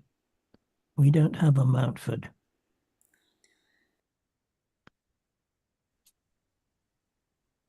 The Lord of Salisbury sits by our aid, mine enemy, Sir Charles of Blois, is slain, and I again am quietly possessed in Brittany's dukedom. Know that I resolve, for this kind furtherance of your king and you, to swear allegiance to his majesty. In sign whereof, receive this coronet, bear it unto him, and with all mine oath, never to be but Edward's faithful friend. I take it, Montfort, that I hope ere long the whole dominions of the realm of France will surrender to his conquering hand. Now, if I knew but safely how to pass, I would to Calais gladly meet his grace. Whether I am by letters certified, yet he intends to have his host removed, it shall be so, this policy will serve. Who's within? Bring Villiers to me. Villiers, thou knowest thou art my prisoner, and that I might for ransom, if I would, require of thee 100,000 francs, or else retain and keep thee captive still. But so it is that for a smaller charge thou mayst be quit, and if thou wilt thyself, as this it is, procure me but a passport of Charles the Duke of Normandy, that I without restraint may have recourse to Callus, though all the countries where he hath to do, which thou mayst easily obtain, I think, by reason I have often heard thee say, he and thou were students once together, and then thou shalt be set at liberty. How sayest thou? Wilt thou undertake to do it? I will, my lord, but I must speak with him. Why, so thou shalt take horse and post from hence. Only before thou goest, swear by thy faith that if thou canst not compass my desire, thou wilt return my prisoner back again, and thou shalt sufficient warrant for me. To that condition I agree, my lord, and will unfeignedly perform the same. And Villiers exits. Farewell, Villas. Once I mean to try a Frenchman's. Salisbury exits. Act 4, Scene 2. Enter King Edward and Derby with soldiers. Since they refuse our proffered league, my lord, and will not open their gates and let us in, we will entrench ourselves on every side, that neither victuals nor supply of men may come to succor this accursed town. Famine shall combat where our swords are stopped. Enter 6 poor Frenchmen. The promised aid that made them stand aloof is now retired and gone another way. It will repent them of their stubborn will. But what are these poor ragged slaves, my lord? Ask what they are. It seems they come from Calais. You wretched patterns of despair and woe, what are you, living men or gliding ghosts, crept from your graves to walk upon the earth? No ghosts, my lord, but men that breathe a life far worse than is the quiet sleep of death. We are distressed poor inhabitants that long have been diseased, sick and lame, and now because we are not fit to serve the captain of the time, the town has thrust us forth, that so expensive victuals may be saved. Charitable deed, no doubt, and worthy praise. But how do you imagine then to speed? We are your enemies in such a case. We can no less but put ye to the sword, since when we proffered truce, it was refused. And if your grace know otherwise, thou'rt safe, as welcome death is unto us as life. Poor silly men, much wronged and more distressed. Go, Derby, go, and see that they be relieved. Command that victuals be appointed them, and give to every one 5 crowns apiece. The lion scorns to touch the yielding prey, and Edward's sword must fresh itself in such as wilful stubbornness hath made perverse. Lord Percy, welcome. What's the news in England? The Queen, my lord, comes here to your grace, and from her highness and the Lord Viceregent I bring this happy tidings of success. David of Scotland, lately up in arms, thinking belike he soonest should prevail, your highness being absent from the realm, is by the fruitful service of your peers and painful travel of the Queen herself, that big with child was every day in arms, vanquished, subdued, and taken prisoner. Thanks, Percy, for thy news with all my heart. What was it he took him prisoner in the field? An esquire, my lord, John Copeland was his name, who, since entreated by her majesty, denies to make surrender of his prize to any but to your grace alone, whereat the queen is grievously displeased. Well, then we'll have a pursuivant dispatched to summon Copeland hither out of hand, and with him he shall bring his prisoner king. The queen, my lord, herself, by this at sea, and purposes as soon as wind will serve, to land at Callus, and to visit you. She shall be welcome, and to wait her coming I'll pitch my tent near to the sandy shore. Enter a captain. I don't know if The I burgess missed. of Calais, mighty king, have by a council willingly decreed. Oh, sorry, that's you. No, you're the colonial captain, sorry. Willingly decreed to yield the town and castle to your hands, upon condition it will please your grace to grant them benefit of life and goods. They will so? Then belike they may command, dispose, elect, and govern as they list. No, sirrah, tell them since they did refuse our princely clemency at first proclaimed, they shall not have it now, although they would. I will accept of naught but fire and sword, except within these 2 days, 6 of them that are the wealthiest merchants in the town come naked, all but for their linen shirts, each with a halter hanged about his neck, and prostrate yield themselves upon their knees to be afflicted, hanged, or what I please. So you may inform their masterships. And he exits. Why, this is to trust a broken staff. Had we not been persuaded John our king would with his army have relieved the town, we had not stood upon defiance so. But now 'tis past that no one can recall, and better some do go to rack than all. And he exits. Act 4, Scene 3. Enter Charles of Normandy and Villiers. I wonder, Villiers, thou shouldst importune me for one that is our deadly enemy. Not for his sake, my gracious lord, so much am I become an earnest advocate as that thereby my ransom will be quit. Thy ransom, man? Why needst thou talk of that? Art thou not free? And are not all occasions that happen for advantage of our foes to be accepted of and stood upon? No, good my lord, except the same be just, for profit must with honor be commixed, or else our actions are but scandalous. But letting pass these intricate objections, will please your highness to subscribe or no? Villiers, I will not, nor I cannot do it.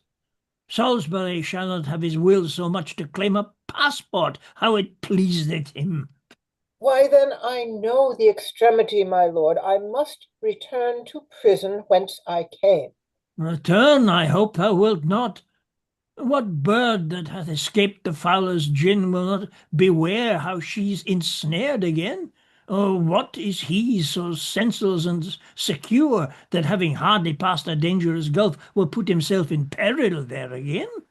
Ah, but it is mine oath, my gracious lord, which I in conscience may not violate, or else a kingdom should not draw me hence. Thine oath?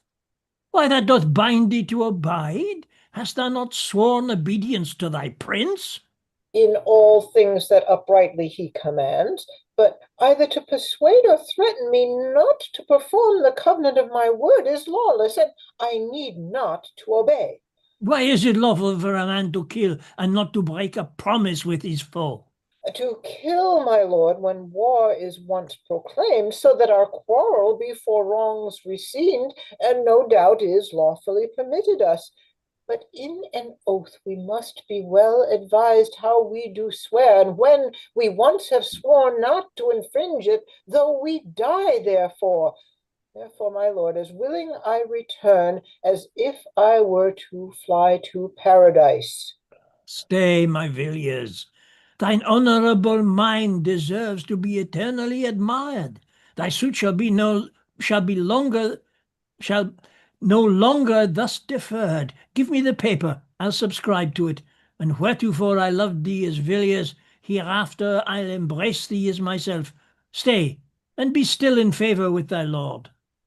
I humbly thank your grace. I must dispatch and send this passport first unto the earl, and then I will attend your highness' pleasure.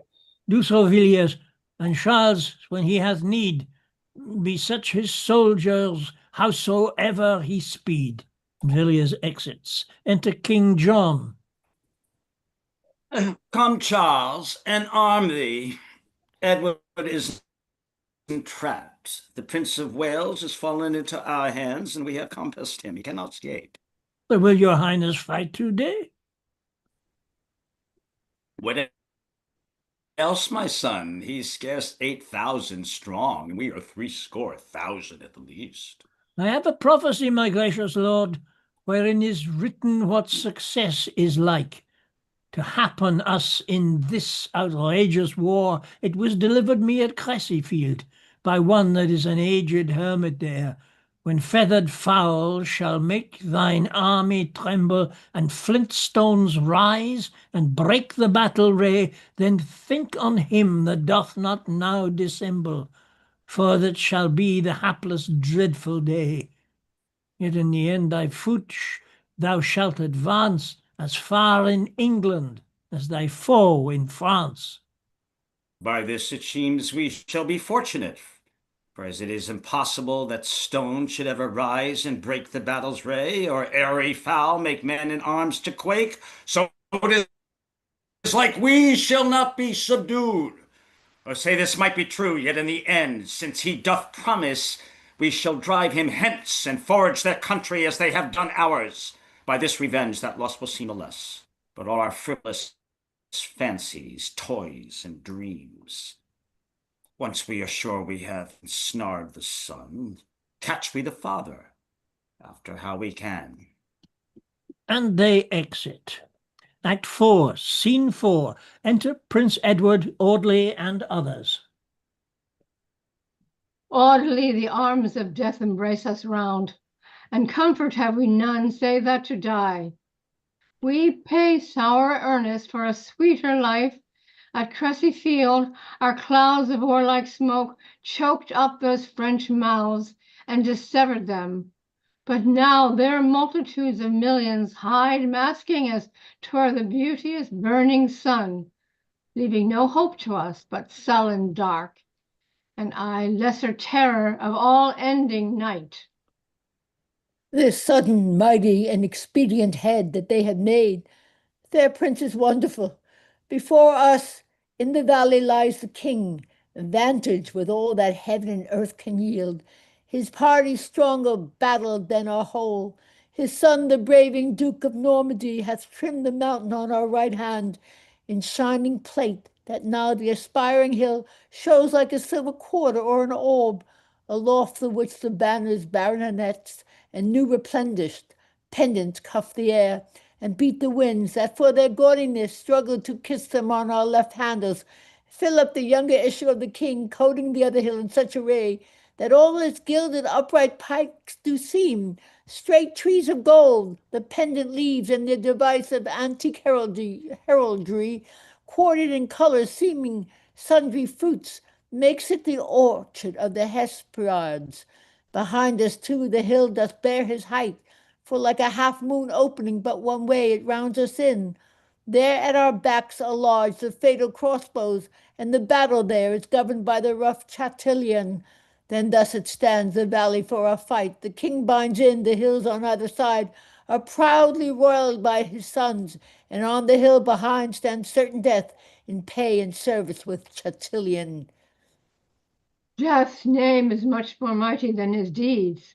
Thy parceling this power hath made it more, as many sands as these my hands can hold are but my handful of so many sands.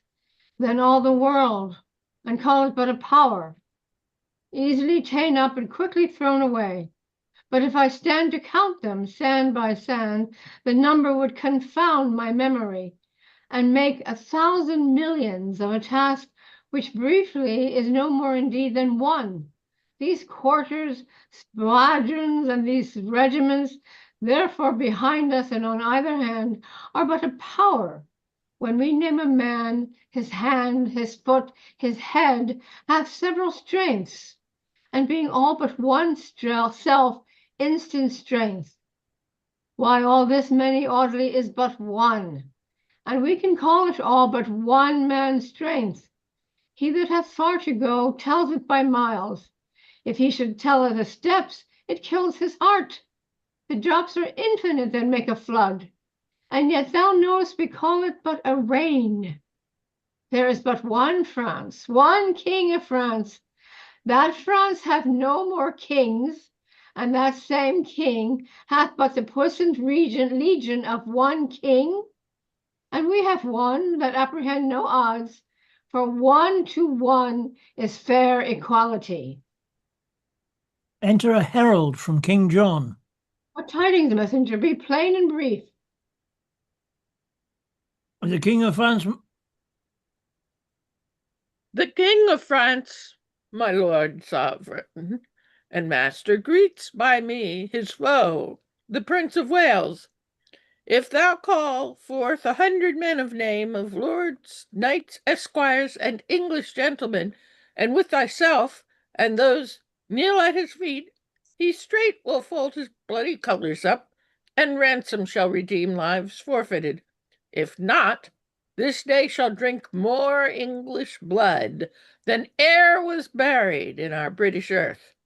What is the answer to his proffered mercy? This heaven that covers France contains the mercy that draws from me submissive orisons, that such base breath should vanish from my lips to urge the plea of mercy to a man, the God forbid, return and tell the king, my tongue is made of steel, and it shall beg my mercy on his coward burgonet. Tell him my colors are as red as his, my men as bold, our English arms as strong. Return him my defiance in his face. I go. Another herald enters. What news for thee? The Duke of Normandy, my lord and master, pitying thy youth, is so ingirt with peril. By me hath sent a nimble jointed jennet, as swift as ever yet thou didst bestride, and therewithal he counsels thee to flee, else death himself has sworn that thou shalt die. Back with the beast unto the beast that sent him. Tell him I cannot sit a coward's horse. Bid him to day bestride the jade himself, for I will stain my horse quite o'er with blood, and double gild my spurs, but I will catch him. So tell the capering boy, and get thee gone. And another herald enters. Edward of Wales, Philip II's son, to the most mighty Christian King of France, seeing thy body's living death expired, all full of charity and Christian love, commends this book full fraught with prayers to thy fair hand, and for thy of life entreats thee that thou meditate therein, and arm thy soul for her long journey towards, thus that I have done his bidding and return. Herald of Philip greets thy lord from me. All good that he can send I can receive. But thinkst thou not the unadvised boy hath wronged himself in this far tendering me? Happily he cannot pray without the book. I think him no divine extemporal. Then render back this commonplace of prayer to do himself good in adversity. Besides, he knows not my sin's quality, and therefore knows no prayers for my avail. Ere night his prayer may be to pray to God, to put it in my heart to hear his prayer. So tell the courtly wanton, and be gone. I go. Oh, how confident their strength and number makes them. Now, Audley, sound those silver wings of thine. Let those milk-white messengers of time show thy time's learning in this dangerous time. Thou self art busy, and bit with many broils, and stratagems forepassed with iron pens are texted in thine honorable face. Thou art a married man in this distress, but danger woos me as a blushing maid. Teach me an answer to this perilous time. To die is all as common as to live. The one in choice, the other holds in chase. For from the instant we begin to live, we do pursue and hunt the time to die. First bud we, then we blow, and after seed. Then presently we fall, and as a shade follows the body, so we follow death. If then we hunt for death, why do we fear it? If we fear it, why do we follow it? If we do fear, how can we shun it? If we do fear with fear, we do but aid the thing we fear to seize on us the sooner. If we fear not, then no resolved proffer can overthrow the limit of our fate. For whether ripe or rotten drop we shall, as we do draw the lottery of our doom. Ah, good old man, 1,000 armors these words of thine have buckled on my back. Ah, what an idiot hast thou made of life, to seek the thing it fears, and how disgraced the imperial victory of murdering death, since all the lives his conquering arrows strike, seek him, and he not them, to shame his glory. I will not give a penny for a life. nor half a penny, or a halfpenny to shun grim death. Since for to live is but to seek to die, and dying but beginning of new life. Yet come the hour when he that rolls it will, to live or die, I hold indifferent. And they exit. Act 4, Scene 5. Enter King John and Charles, Duke of Normandy. Sudden darkness has defaced the sky. The winds have crept into their caves for fear. The leaves move not. The world is hushed and still. The birds cease singing, and the wandering brooks murmur no wonted greeting to their shores. Silence attends some wonder, and expecteth that heaven should proceed, that heaven should pronounce some prophecy. Where or from whom proceeds this silence, Charles? Our men with open mouths and staring eyes look on each other as they did attend each other's words, and yet no creature speaks. A tongue-tied fear hath made a midnight hour, and speeches sleep through all the waking regions. Now the pompous sun in all his pride looked through this golden coach upon the world, and on a sudden hath he hid himself, that now under the earth is as a grave, dark, deadly, silent, and uncomfortable. A clamor of ravens, hark, what a deadly outcry do I hear! Ah, here comes my brother Philip. Oh, dismayed. What fearful words are those thy look presage? Jennifer, Prince Philip.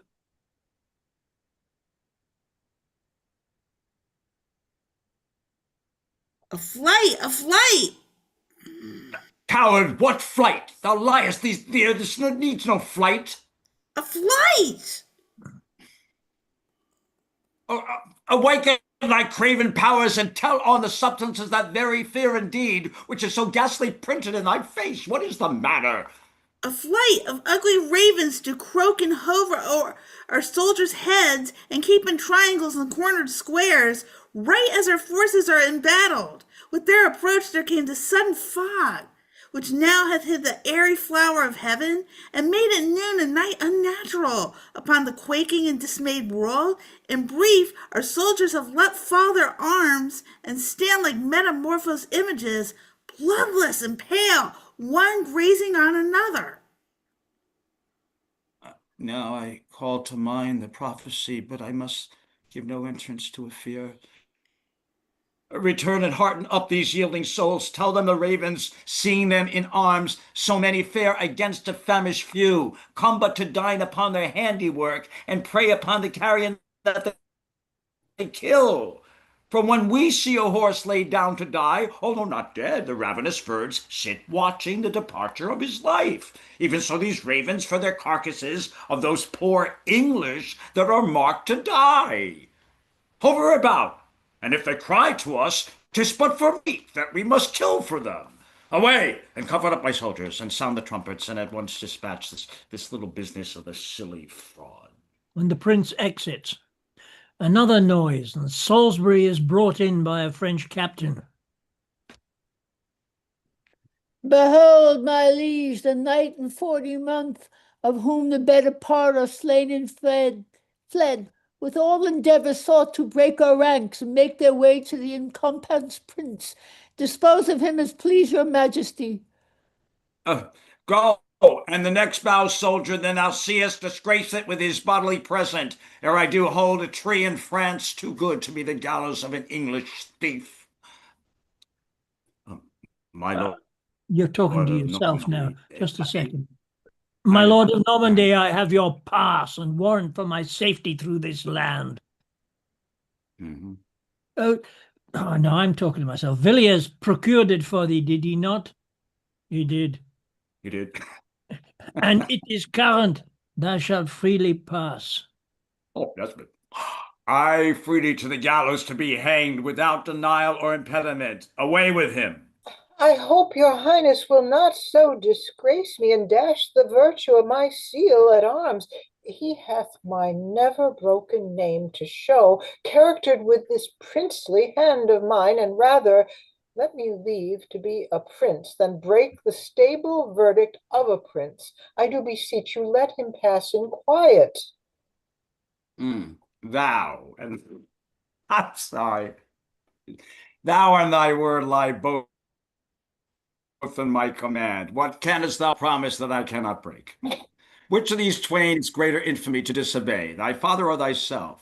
Thy word, nor no man may exceed his power, nor that same man doth ever never break his word, that keepeth it to the utmost of his power.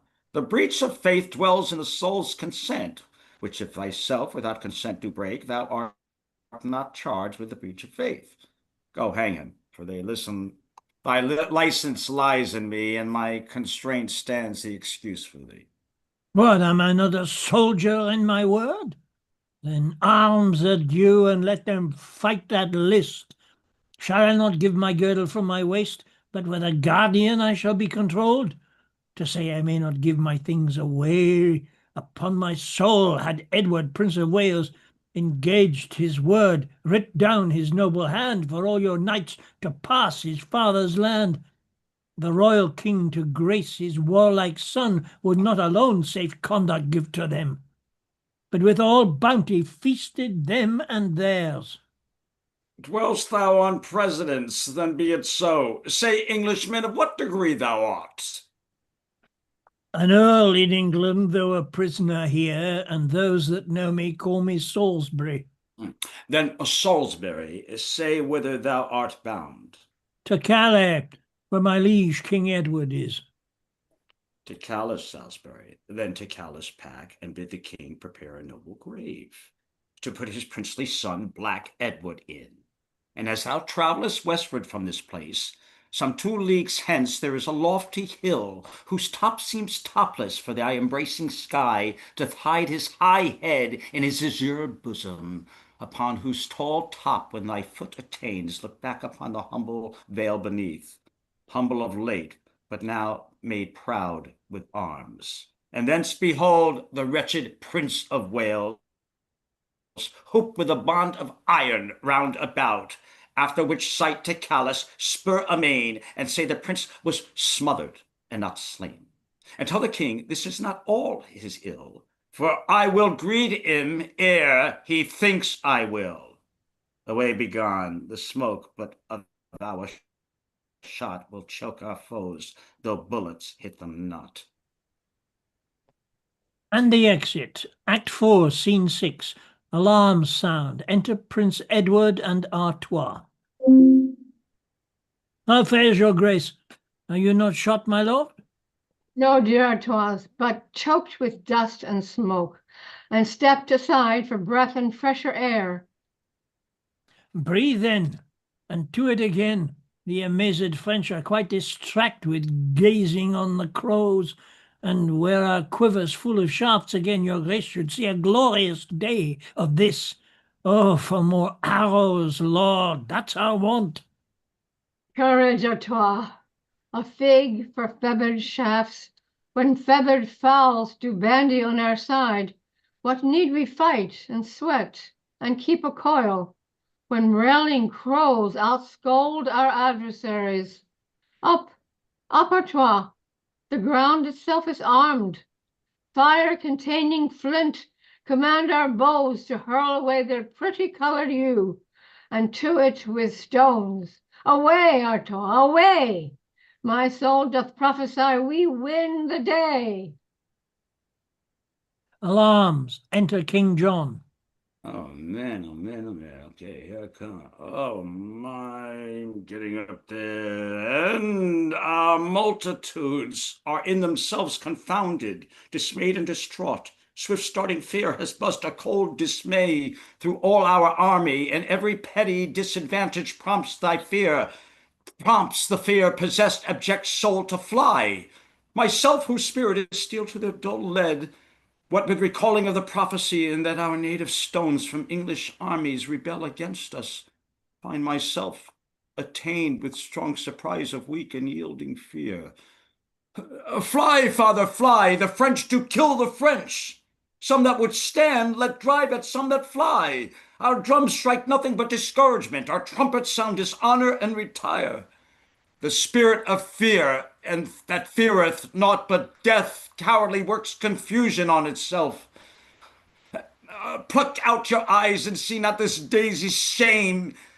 An army has beaten an army. One poor David hath with a stone foiled 20 stout Goliaths. Some 20 naked starvelings with small flints have driven back a pursuant host of men, afraid and fenced in all accomplishments. More do thy quait us and kill us up. No less than 40,000 wicked elders have 40 lean saves in this day stoned to death.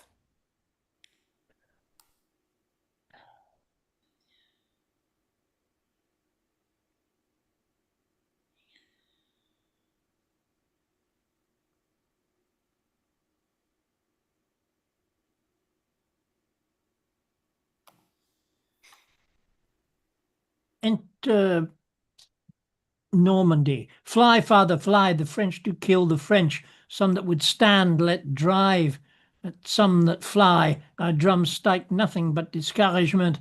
Our trumpets sound dishonor and retire. The spirit of fear that feareth not but death cowardly works confusion on itself. And Prince Philip enters.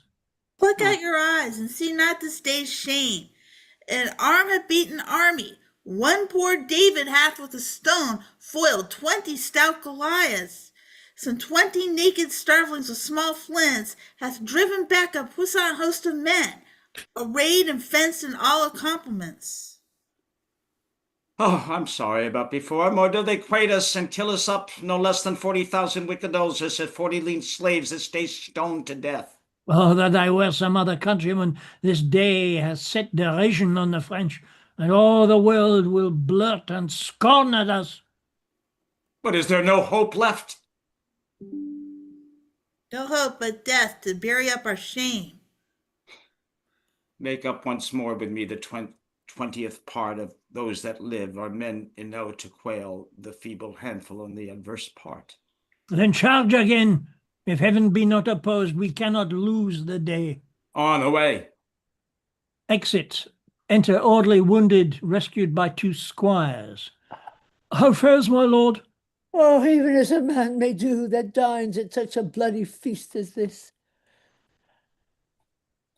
I hope, my lord, that is no mortal scar. Oh, no matter if it be, the count is cast, and in the worst ends but a mortal man. Good friends, convey me to the princely Edward, that in the crimson bravery of my blood I may become him with saluting him. I'll smile and tell him that this open scare doth end the harvest of his Audley's war. Act 4, Scene 7.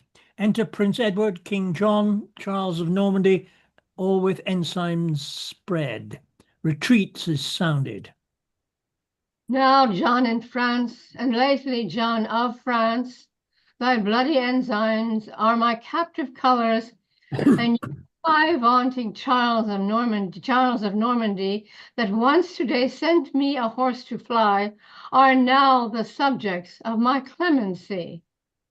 By lords, is it not a shame that English boys, whose early days are yet not worth a beard, should in the bosom of your kingdom thus 1 against 20 beat you up together? John, King,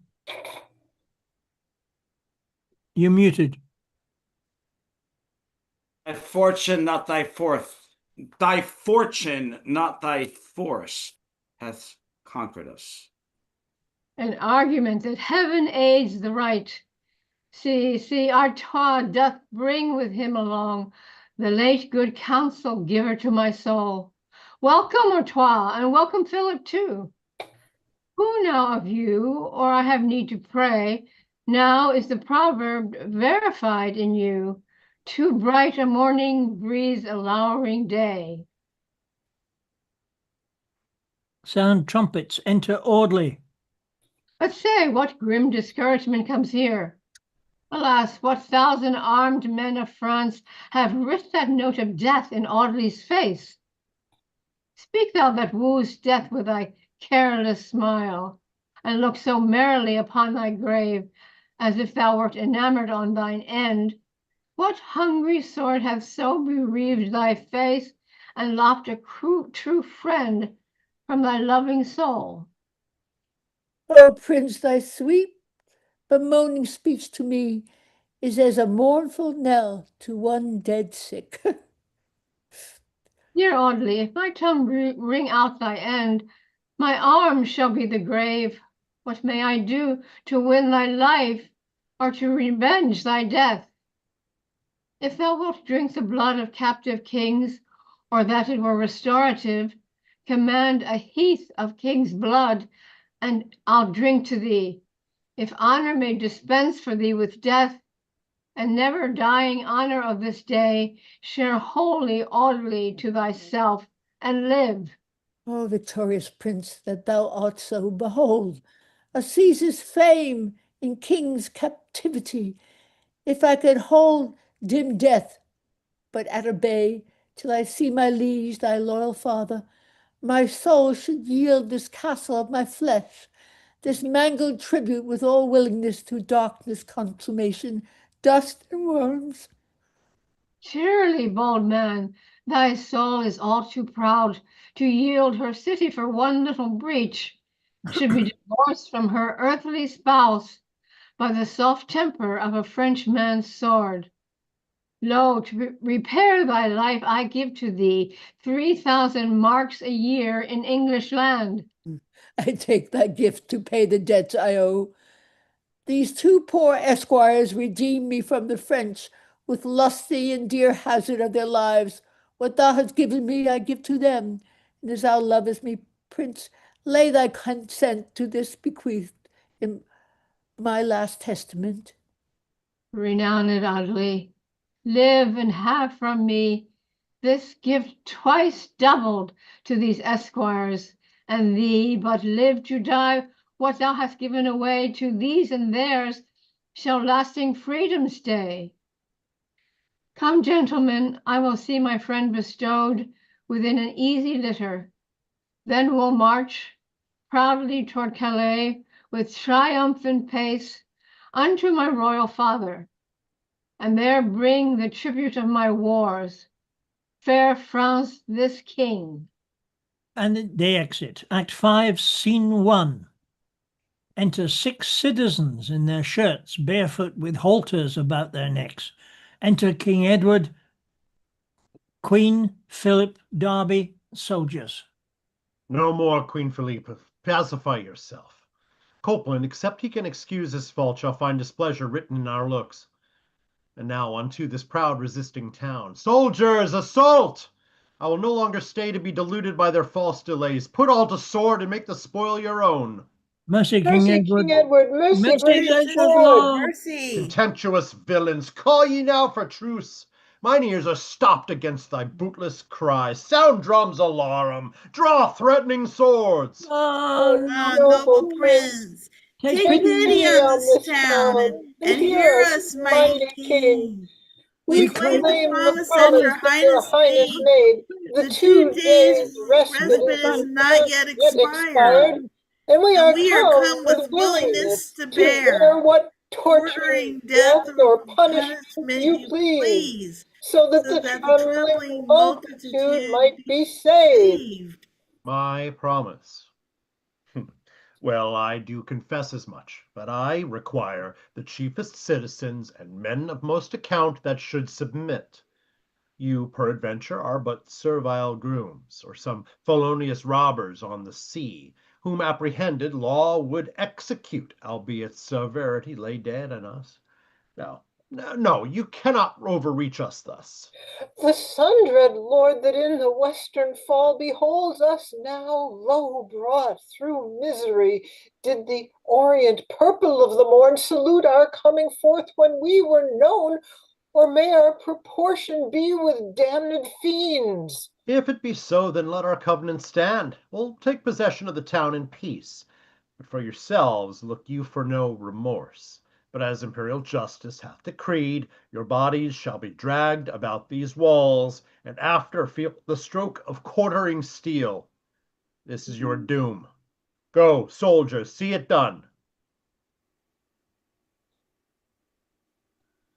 Queen. Queen Philippe.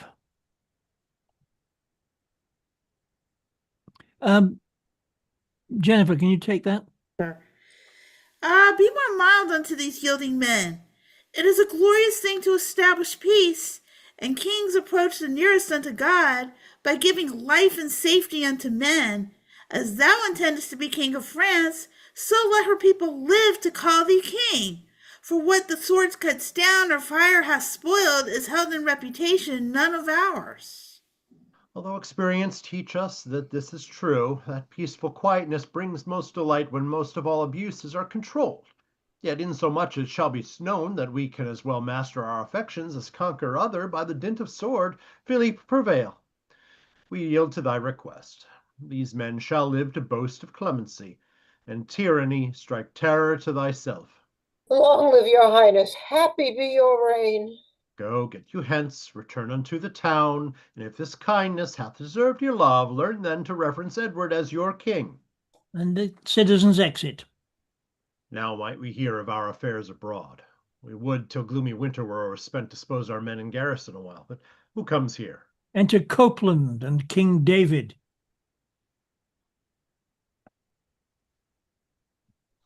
Is this the proud presumptuous esquire of the north that would not yield his prisoner to my queen? I am, my liege. I am, my liege, a northern esquire indeed, but neither proud nor insolent, I trust. What moved thee then to be so obstinate to contradict our royal queen's desire?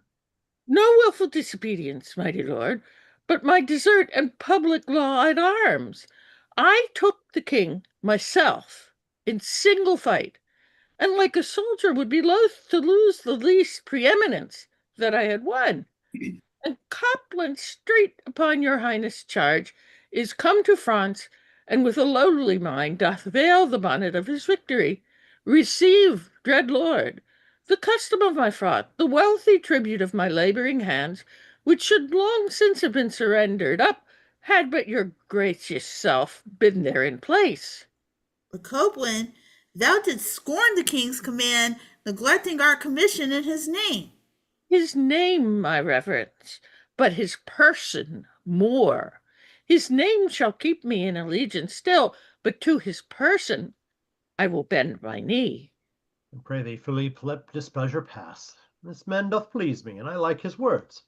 For what is he that will attempt great deeds and lose the glory that ensues the same? All rivers have recourse unto the sea, and Copeland's faith relation to his king. Kneel therefore down. Now rise, King Edward's knight, and to maintain thy state I freely give 500 marks a year to thee and thine. Welcome, Lord Salisbury. What news from Brittany? This mighty king, the country we have won, and Charles de Mountfort, regent of that place, presents your highness with this coronet, protesting true allegiance to your grace. We thank thee for thy service, valiant earl. Challenge our favor, for we owe it thee. But now, my lord, as this is joyful news, so must my voice be tragical again, and I sing of doleful accidents. What, have our men the overthrow at Poitiers, or is our son beset with too much odds? He was, my lord, and as my worthless self, with 40 other serviceable knights, under safe conduct of the Dolphin Seal, did travel that way. Finding him distressed, a troop of launces met us on the way, surprised and brought us prisoners to the king, who, proud of this and eager of revenge, commanded straight to cut off all our heads. Surely we had died, but that the Duke, more full of honor than his angry sire, procured our quick deliverance from thence. But ere we went, salute your king, quoth he, bid him provide a funeral for his son. Today our sword shall cut his thread of life, and sooner than he thinks will be with him to quittance those displeasures he hath done. This said, we passed, not daring to reply.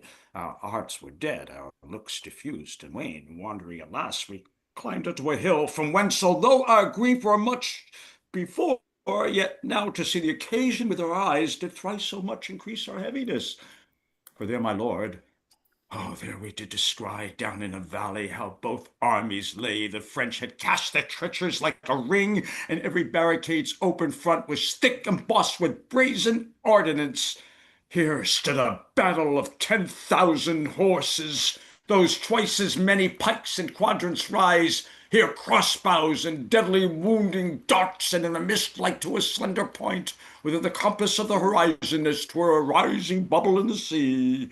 A hassel wand amidst a wood of pines, or as bear fast chained into a stake stood famous Edward, still expecting when those dogs of France would fasten on his flesh. And then the death procuring knell begins. Off go the cannons that with trembling noise did shake the very mountain where they stood. Then sound the trumpets clangor in the air. The battles join, and when we could no more move, discern the difference twixt the friend and the foe, so intricate the dark confusion was, away we turned our watery eyes, with sighs as black powders fluming into smoke. And thus I fear, and happy have I told the most untimely tale of Edward's fall. Ah, me, is this my welcome into France? Is this the comfort that I look to have when I should meet with my beloved son? Sweet Ned, would my mother and the sea have been prevented of this mortal grief? Content thee, Philippe. As not tears will serve to call him back if he be taken hence. Comfort thyself as I do, gentle queen, with hope of sharp, unheard of, dire revenge.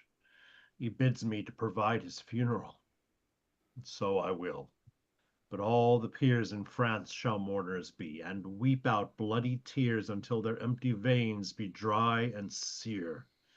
The pillars of his hearse shall be their bones, the mold that covers him their city ashes, his knell the groaning cries of dying men, and in the stead of tapers on his tomb 150 towers shall burning blaze while we bewail our valiant son's decease.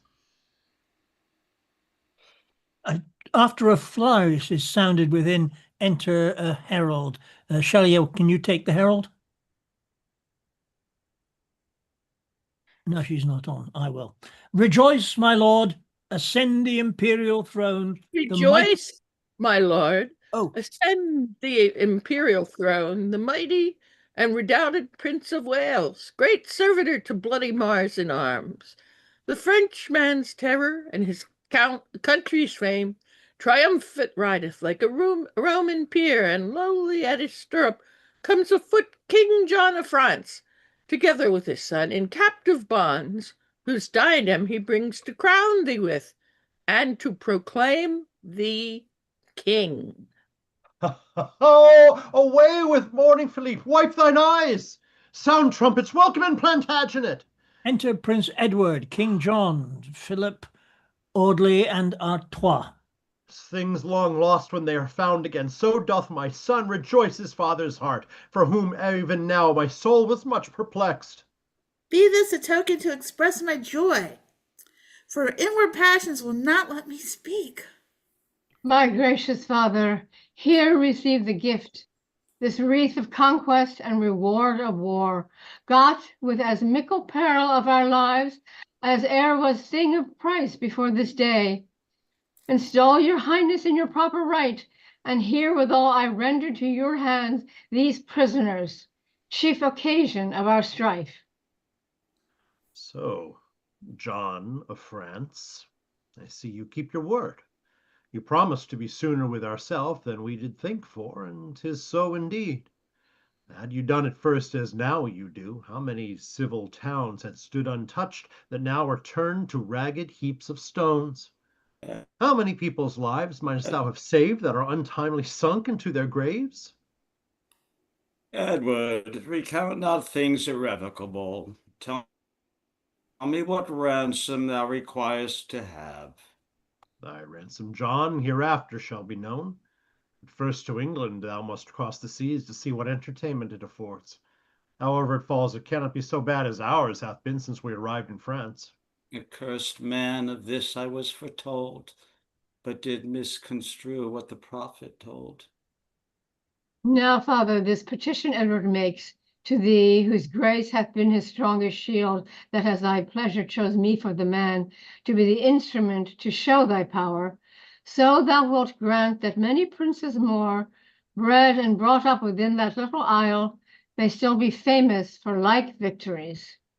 And for my part, the bloody scars I bear, the weary nights that I have watched in field, the dangerous conflicts I have often had, the fearful menaces were proffered me, the heat and cold, and what else might displease, I wish were now redoubled 20-fold, so that hereafter ages, when they read the painful traffic of my tender youth, might thereby be inflamed with such resolve as not the territories of France alone, but likewise Spain, Turkey, and what countries else that justly would provoke fair England's ire, might at their presence tremble and retire.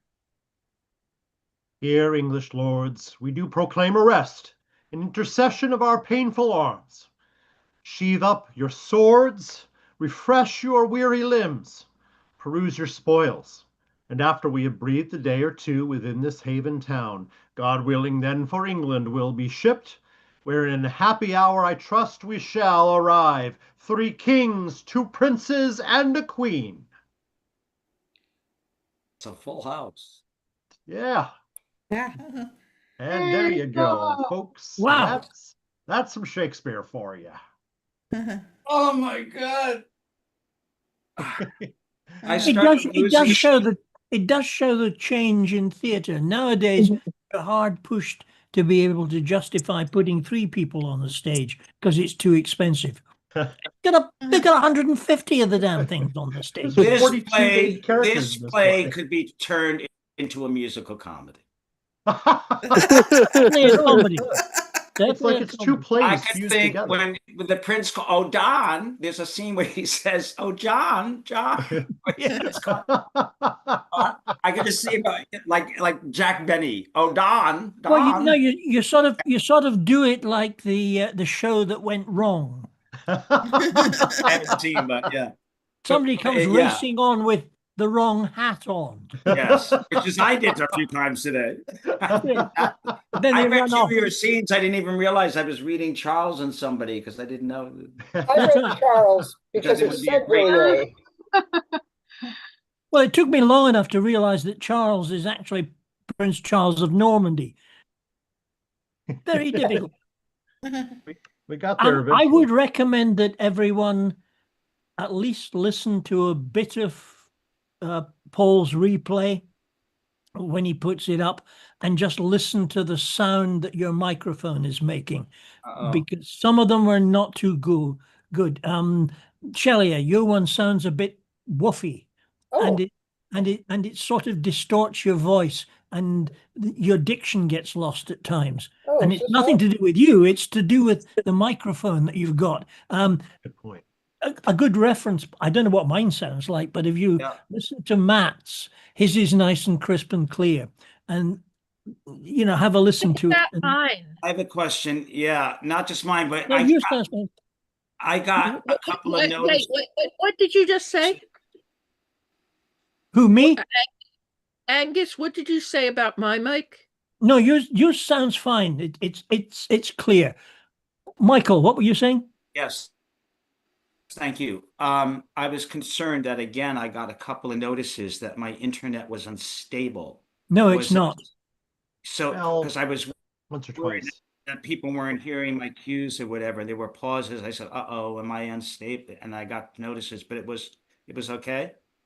No, it's not stable. Whatever the quality, and it's not what I said to you about background affecting. No, but even that. when I had no No, background, but it's not that. I was watching it when you had no background, and what I see is that your video is lagging a fraction of a second behind your voice. So that's nothing to do with your background or anything else.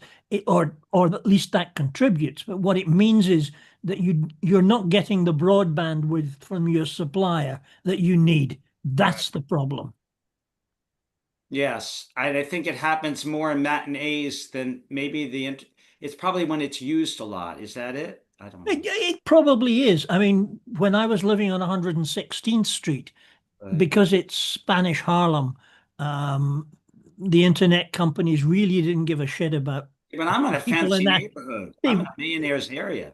yeah, oh, it's a nice area, but the companies didn't care. When I was down on 86th Street, much more upmarket, things would happen.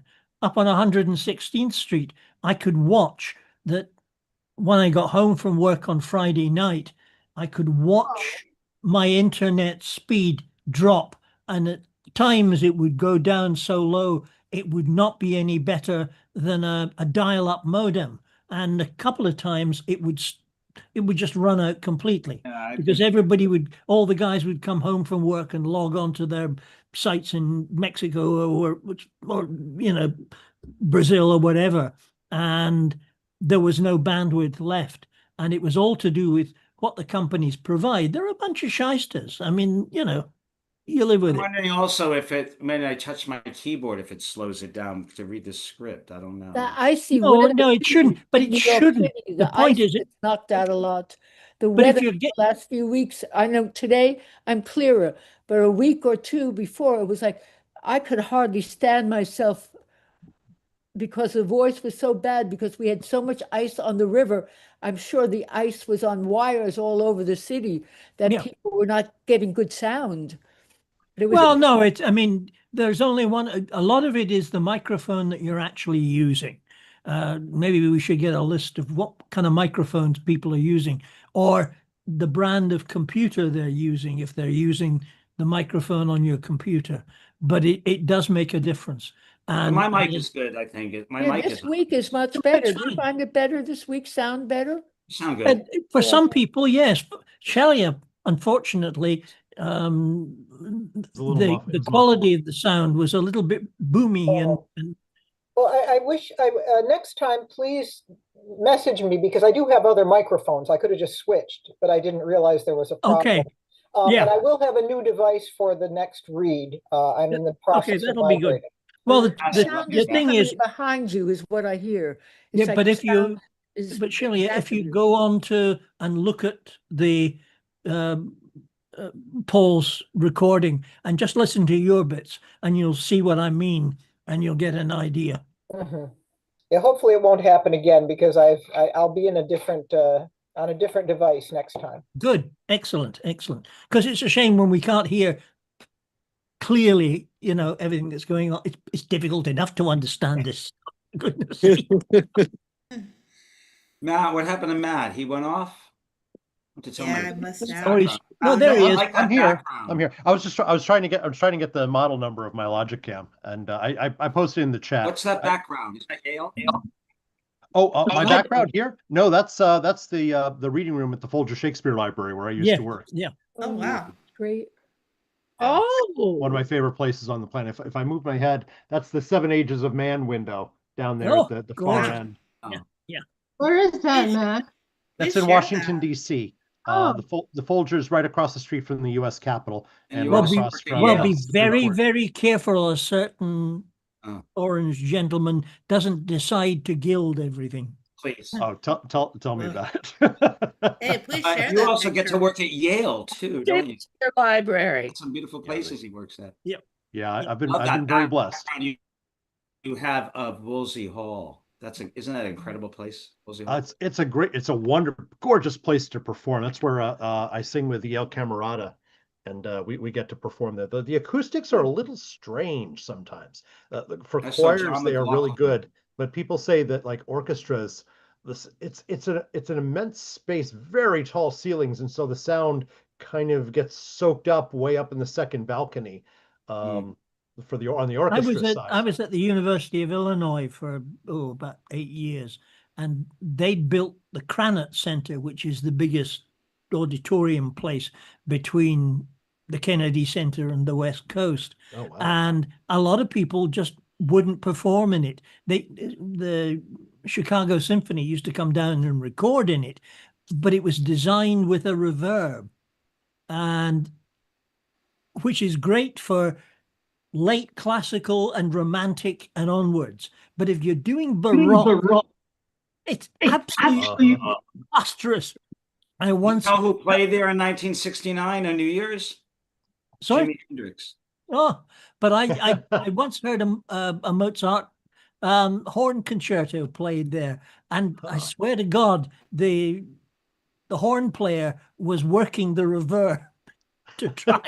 What You kind of university have was to. this? What university did you say it was? Illinois, Illinois Urbana-Champaign, or Chicago? UIUC. I mean, um, John Woodsman, who is the voice teacher there, who's at when he works with Pavarotti and various people when they come over. When the Schubert bicentennial hit, he decided to do all the Schubert vocal stuff, and he absolutely refused to have his students sing in the Cranach Center, and the university authorities couldn't understand why. And he says because acoustically, it's totally wrong for chamber leader. It doesn't work. So yeah. instead, he took one of the old buildings, and it was crisp and clear and absolutely lovely. I always thought Wolsey was known for its good acoustics, but now you're saying that. Well, for some, like for choral works, it's good.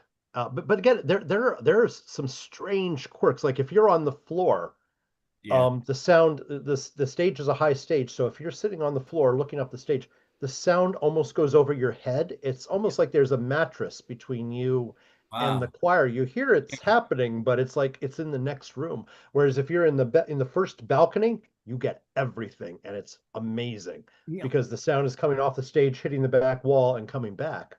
But yeah, if you're down, and certainly if you're on the sides, like I was sitting, I went to a concert there the other night, and I was sitting in the balcony on house right. And if I was sitting up straight, again, I was getting that muffled by a mattress feel. If I literally leaned forward this much against the railing, sounded great. That's so right. it's the Well, acoustics. I always used to be sort of quite smug because people would buy the most expensive seats in a theater, sit right down the front, and I would go and pay my £5 or whatever and sit up in the gods.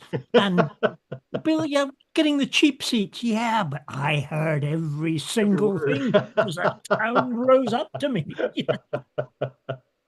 Indeed. Can anyone tell me what the source is to whoever has made it authoritative that Edward III is by Shakespeare? Paul's probably got some of it. I was reading the Wikipedia page, so of course take that with multiple grains of salt.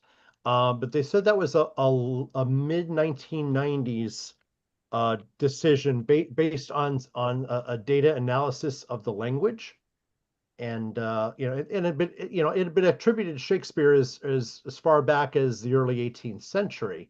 Yeah. But I think most scholars these days say that's probably about 60% Shakespeare, 35% kid, 5% somebody else that we might not even know about. Yeah. That's what I started feeling today. I thought it was all by Shakespeare, but then after a while I started No, it's not. sensing Bits of other it, people. Yeah. bits of it clunk really Yeah. quite seriously. Yeah. It The doesn't verse cloak seemed as like much him, but then there as were Edward other. Ironside. No, that clunks it- quite badly. Well, bits of Henry VIII clunk appallingly. But when we did something like Thomas More, bits of that are Shakespeare, and I because I've done a couple of readings of Sir Thomas More, and there's the lovely speech about foreigners. And that has to be Shakespeare, although the pundits say, oh, analytically, it's not. It's somebody else. But no, I mean, come on, that's got to be Shakespeare because it's one of the most beautiful speeches, brilliant speeches ever written, not just in terms of the language, but in terms of the philosophy. I was working with a student that I just happened across through a Reddit thread, and he was looking for some coaching for some grad students applications he was doing, and I worked with him quite thoroughly on that Thomas More speech, and it absolutely, I definitely believe it. That particular speech absolutely has all the depth and the All the resonance hallmarks. I expect from Shakespeare. Yeah. I just heard that my daughter is going on as the witch in Into the Woods on Monday night. Oh, I love that Oh, play. The One of my favorite musicals. the The one with lurgy children, I has love it. actually the lurgy has actually hit, and the witch can't keep doing it. Yeah, oh it's pretty. no. What is it? There's a throat bug and vomiting and diarrhea and all sorts of things, which Oh has been no. decimating the cast. And Oh because they don't no. have enough covers, if, as I say, if the witch is down and the baker's wife is down, the show has to be cancelled because they don't have enough covers. Really? Oh yeah, That's riding tight. oh Oof. yeah. No, it's Jen covers the witch. If she's out, the girl who covers her as the stepmother also covers the baker's wife. So if the baker's wife is down and both the baker's wife and the witch are ill at the moment, they're struggling through it, God, Oh my gosh. it's scary. Wow. Thursday not this past Thursday, the week before that, they had to cancel both shows because they didn't have enough covers. I mean, when she was in Mamma Mia, you've got three female leads, older women, and three older men leads. Each of those has three covers. So for all of the 8 years she was in Mamma Mia, various times she would be first Rosie, second Tanya, third Donna. So there's always three people in a line that can pop up and cover these things, and they're all sitting in the ensemble. But they got too stingy in Into the Woods. That's a big If they cast. move to the West End, they're going to have to improve that because they can't have Yeah. this happening again. It's fortunate that nobody in the show, to the average theatre goer, is a big enough name that people will be upset. I mean, Kate Fleetwood is playing the witch. You got to be fairly into theatre to know who Kate Fleetwood is. And Katie, what's her face, who's playing the baker's wife. Yes, she's got two or three Oliviers, but the average theatre goer wouldn't really know that. So if they walk in and see on Monday night that Jennifer Hepburn's playing the witch tonight, nobody's going to say, "Oh, I want my money Money back." back. Yeah, yeah. Mhm. Have you been over there to see her yet perform? Oh, many times, Okay. several times, and I've got videos of the show as well Oh, because they good. recorded they recorded they record performances every so often when they need to check on things. And How she proud you must be. What? How wonderful. Have Ah. you seen her as the witch? twice. I saw her when she had to step in at 4 hours notice. When they before they'd actually done the full cover run to rehearse the covers. Ooh. They'd done Act One. I mean, she knew the music because she's been in love with the show for as long as I can remember. But she actually had not. They had not run the second act yet, so it was all a bit magical and interesting. Interesting. So I look forward to seeing her. Live theater, nothing like it. Oh yeah, but this is West End for God's sake, you know. But that Aren't the actors capable of improvising staging if they need to? yes and no. The set's quite complicated, so it's not whether they're capable. It's can they do they you put themselves in the wrong place and you can't get off stage because Physical injury you're risking. well they've got the bridge likes lifts. So they've got a table that comes up and down, and people get on it, and you've got a complete forest behind you, and there are certain areas where you get on and get off. Jenny killed herself the other night because she didn't bend down low enough and got trapped on one of the trees. No. Really is of all the Olivier's nominations, I think best set design and costumes were both done by Tom Scott, who is the director's partner. and they are brilliant. That whole structure is absolutely brilliant, and I think, but you got to be careful when you're going through these things. They're climbing up over trees and over all sorts of things. I remember when Jen was she was covering what's her name in Les Mis, and at one point during the run, the lawyer Javert climbed up on the barricade, lost his footing, and fell, and he landed on one of the ensemble boys, broke his leg, and the guy was out for about 8 weeks. So Whose leg got broken? one of the boys in the ensemble. Oh, He landed on. It wasn't Javert whose leg No, got. he survived because he landed and was cushioned by one of the ensemble. These things happen. in previews for Troilus and Cressida, David Harbour, who was playing Achilles, injured his Achilles heel. Oh, Oh God. no. He got replaced. He's such a good actor too, but he was replaced by another very good actor. It was wonderful to watch him grow.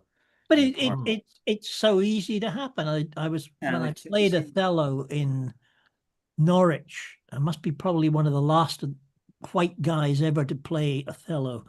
We don't talk about that too much, but after he's killed Desdemona and Iago has come on and taunting him, I turn around and lunge at him, and the soldier guarding him, who's got my sword now, pushes me away. And we had a lighting guy who liked to win the lighting, wing it, to see how intense it was. And one night he felt it was really intense, so he kept it a little darker, and the soldier didn't push me far enough forward. I came off the ground and ran onto the sword, and fortunately, because I was coming up, it hit there and bounced down. If I'd been coming straight on, it would have hit there and bounced up and I'd be blind. But I ended pirouetting onto the center of the stage with blood running down my face. And the director was sitting upstairs saying to himself, if he doesn't open his mouth in the next 3 seconds, I'm shutting down the show. But by that time, I'd worked out, no, I wasn't blind. It was just that my eye socket was filled with the blood from the cut. And we carried on. It was great fun. Sure, you got a big applause, but gee, that's no. Well, Fun, you call it? To be injured? I don't think that's fun. Well, how you cope with it? My biggest worry at that point was Desdemona is dead on the central bed in a white Victorian nightgown on a bright blue sheet. And my biggest worry was, if I'm going to go over and, apologize to her for killing her, I'm going to be dripping blood on her, and they'll never be able to get the blood out in time for tomorrow's performance. That was my biggest worry, All Neptune's oceans, not white. But Angus, yeah, she put on her wedding sheets that already had the blood of her maidenhead on them. Oh yeah, but that didn't matter. We didn't do that bit. I just thank God you're okay. That's a hard. But I mean, if there's blood on those sheets, it's perfectly. It's written into the script. Yeah. But it cut the aortic nerve. So for about 1.5 years afterwards, if I scratched there, my brain told me I was actually scratching up there because the nerves, no way, joined up. But wow. my brain has now sorted it out so that when I scratch there, there's only the vague remembrance that I might be touching up. That's amazing. Oh God, you have great fun. Well, some other day, I want to hear you talk more about how it was to be a white man playing Othello. That's probably a story for another day, but I would love to hear. Yeah, what it was like to have those discussions. It never occurred to me. Well, when he called me up to ask me if I'd do it, I said, "Oh, well, you want me to play Iago?" He said, "No, I want you to play Othello." I said, "I'm not an Othello." He said, "Wow. No, but I've got an Iago. You worked with him. He's good. You'll like him. You know him. He's good." And I said, "Well, I can't do it." No, we said, "Well, look, it's on the books. Let me know when you're free, and we'll schedule it. And he kept on nagging me until I eventually had to Every say, night you have to put on that black makeup. well, we didn't do it black. I just toned it down a little bit. Being dark, right? Just Dark auburn brown, like kind of like we did no, the I didn't even do Oedipus dark theme. brown. I didn't do a total moor. That would have been too offensive. I just toned it down a bit. When was this? Was it 1970s, 1980s? When Oh was yeah, this? no, it was 70s. It was 70s. I left Norwich in 76. When did I leave Norwich? 80. I left Norwich in 85, so it was probably about 82, 83. Interesting. It's I really gotta go. But Bye. well, look, in Britain, you have to understand Thanks, Jackie. that the Bye. See you schools, soon. Bye. Bye. Thank you. the Bye-bye. schools I need a and nap. okay, Yeah, I also need to Come go, to Maria, guys. Mrs. the, Musgrove. yeah, Yes. Let him the, speak. the schools in Britain Mrs. Musgrove define reading. a Shakespeare tragedy and a history and maybe a comedy that the kids are going to study. And as soon as they announce which of the Shakespeare plays they're going to study, all the local companies decide, well, we're going to do it. So one of the other local companies did an Othello. And again, white guy playing. There were virtually no black actors in Norwich. It was not a place with a very significant black community. And if there were any black actors around, they sure, well, as hell weren't going to work for a local company. They were going to be in London, taking the train down to London and making money. So, but the other company did Othello and we did Othello, the Sewell Barn. The Sewell Barn Theatre, it was called. You know Anna Sewell, who wrote Black Beauty? Oh, yeah. Her brother owned the estate, and the Sewell barn was the barn on that family estate. And she used to ride over with Black Beauty when she wanted to visit him.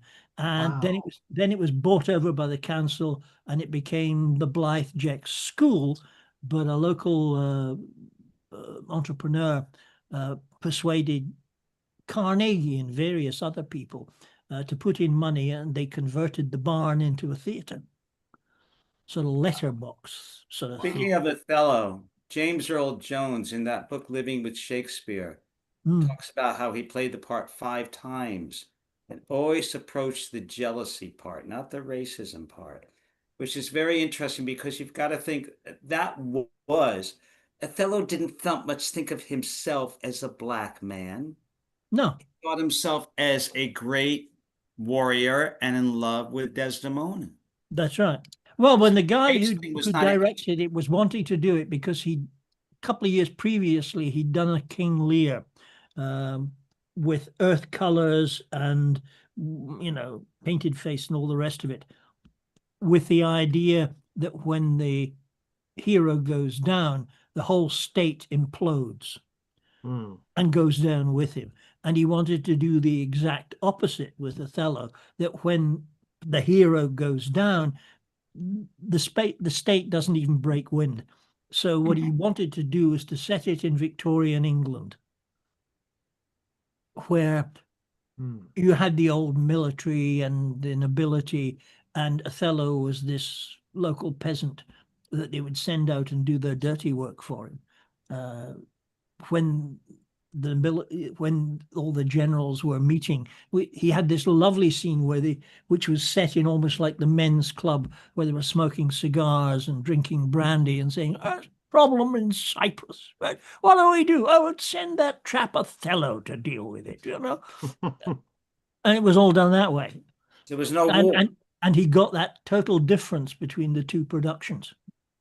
Interesting. It was great to play. I loved it. I was listening to a show, a radio show, a few days ago.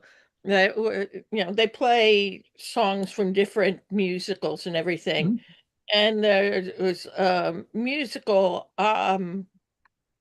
Mincemeat or Operation Mincemeat. Operation Mincemeat, yeah. Yeah, and there's this song in it that's sung by a bunch of men with impeccable received accents. Mhm.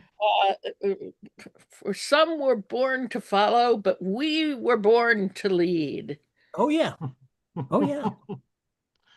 Well, if you ever, you guys can get Radio 4 Extra in the States. You can't, without using a VPN, you can't get access to the iPlayer, which shows the television stuff. But you can get on a radio link, you can get Radio 4 Extra, and that is broadcasts all the old radio plays and comedy shows.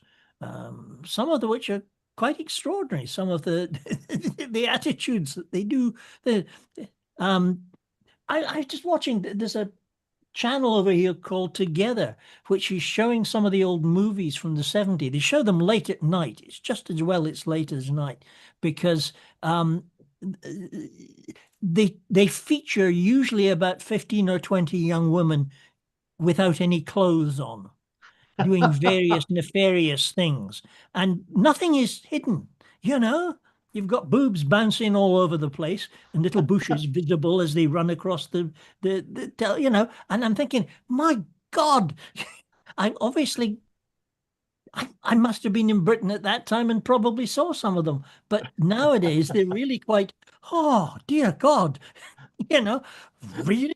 And if you talk about exploiting women, it's absolutely unbelievable. Mm, You wouldn't dare try anything like that. mm. Wild. Extraordinary. I've But got I've got a VPN. I need to duck out, unfortunately, but so great to see all of you, and see you next hopefully time. you'll be working with David Yes, Second. thank you all. Thank you all Yes, so I much. heard from David. Yes, me too. Thank Take you, care. Paul. Great, thank you. was fun. Thanks all Thank you. so much. Yes, and we got a whole bunch more, including next weekend. We have 2 Zoom readings. We have 2 Gentlemen of Verona on Saturday and Julius Caesar on Sunday on the Ides of March. Now, I've got a problem, Paul, because you change your clocks tonight, Oh yeah. Yes. and that puts you 6 hours off, Sucks. I think. uh, No, And we don't change our clocks till the end of March. So that means I'm really out on Saturday because the difference would mean that I would have to be starting at 5 o'clock here, and I'm in the midst of dealing with the kids and getting their dinner on a Saturday. So Sundays, yeah, but Saturdays, don't think I can make those until the end of March. Until we Okay. shift out. all Good righty. night, Well, everybody. good Great to job, see you all everyone. again. Thank you all Bye. so much. All righty. Bye-bye. Where's Excellent.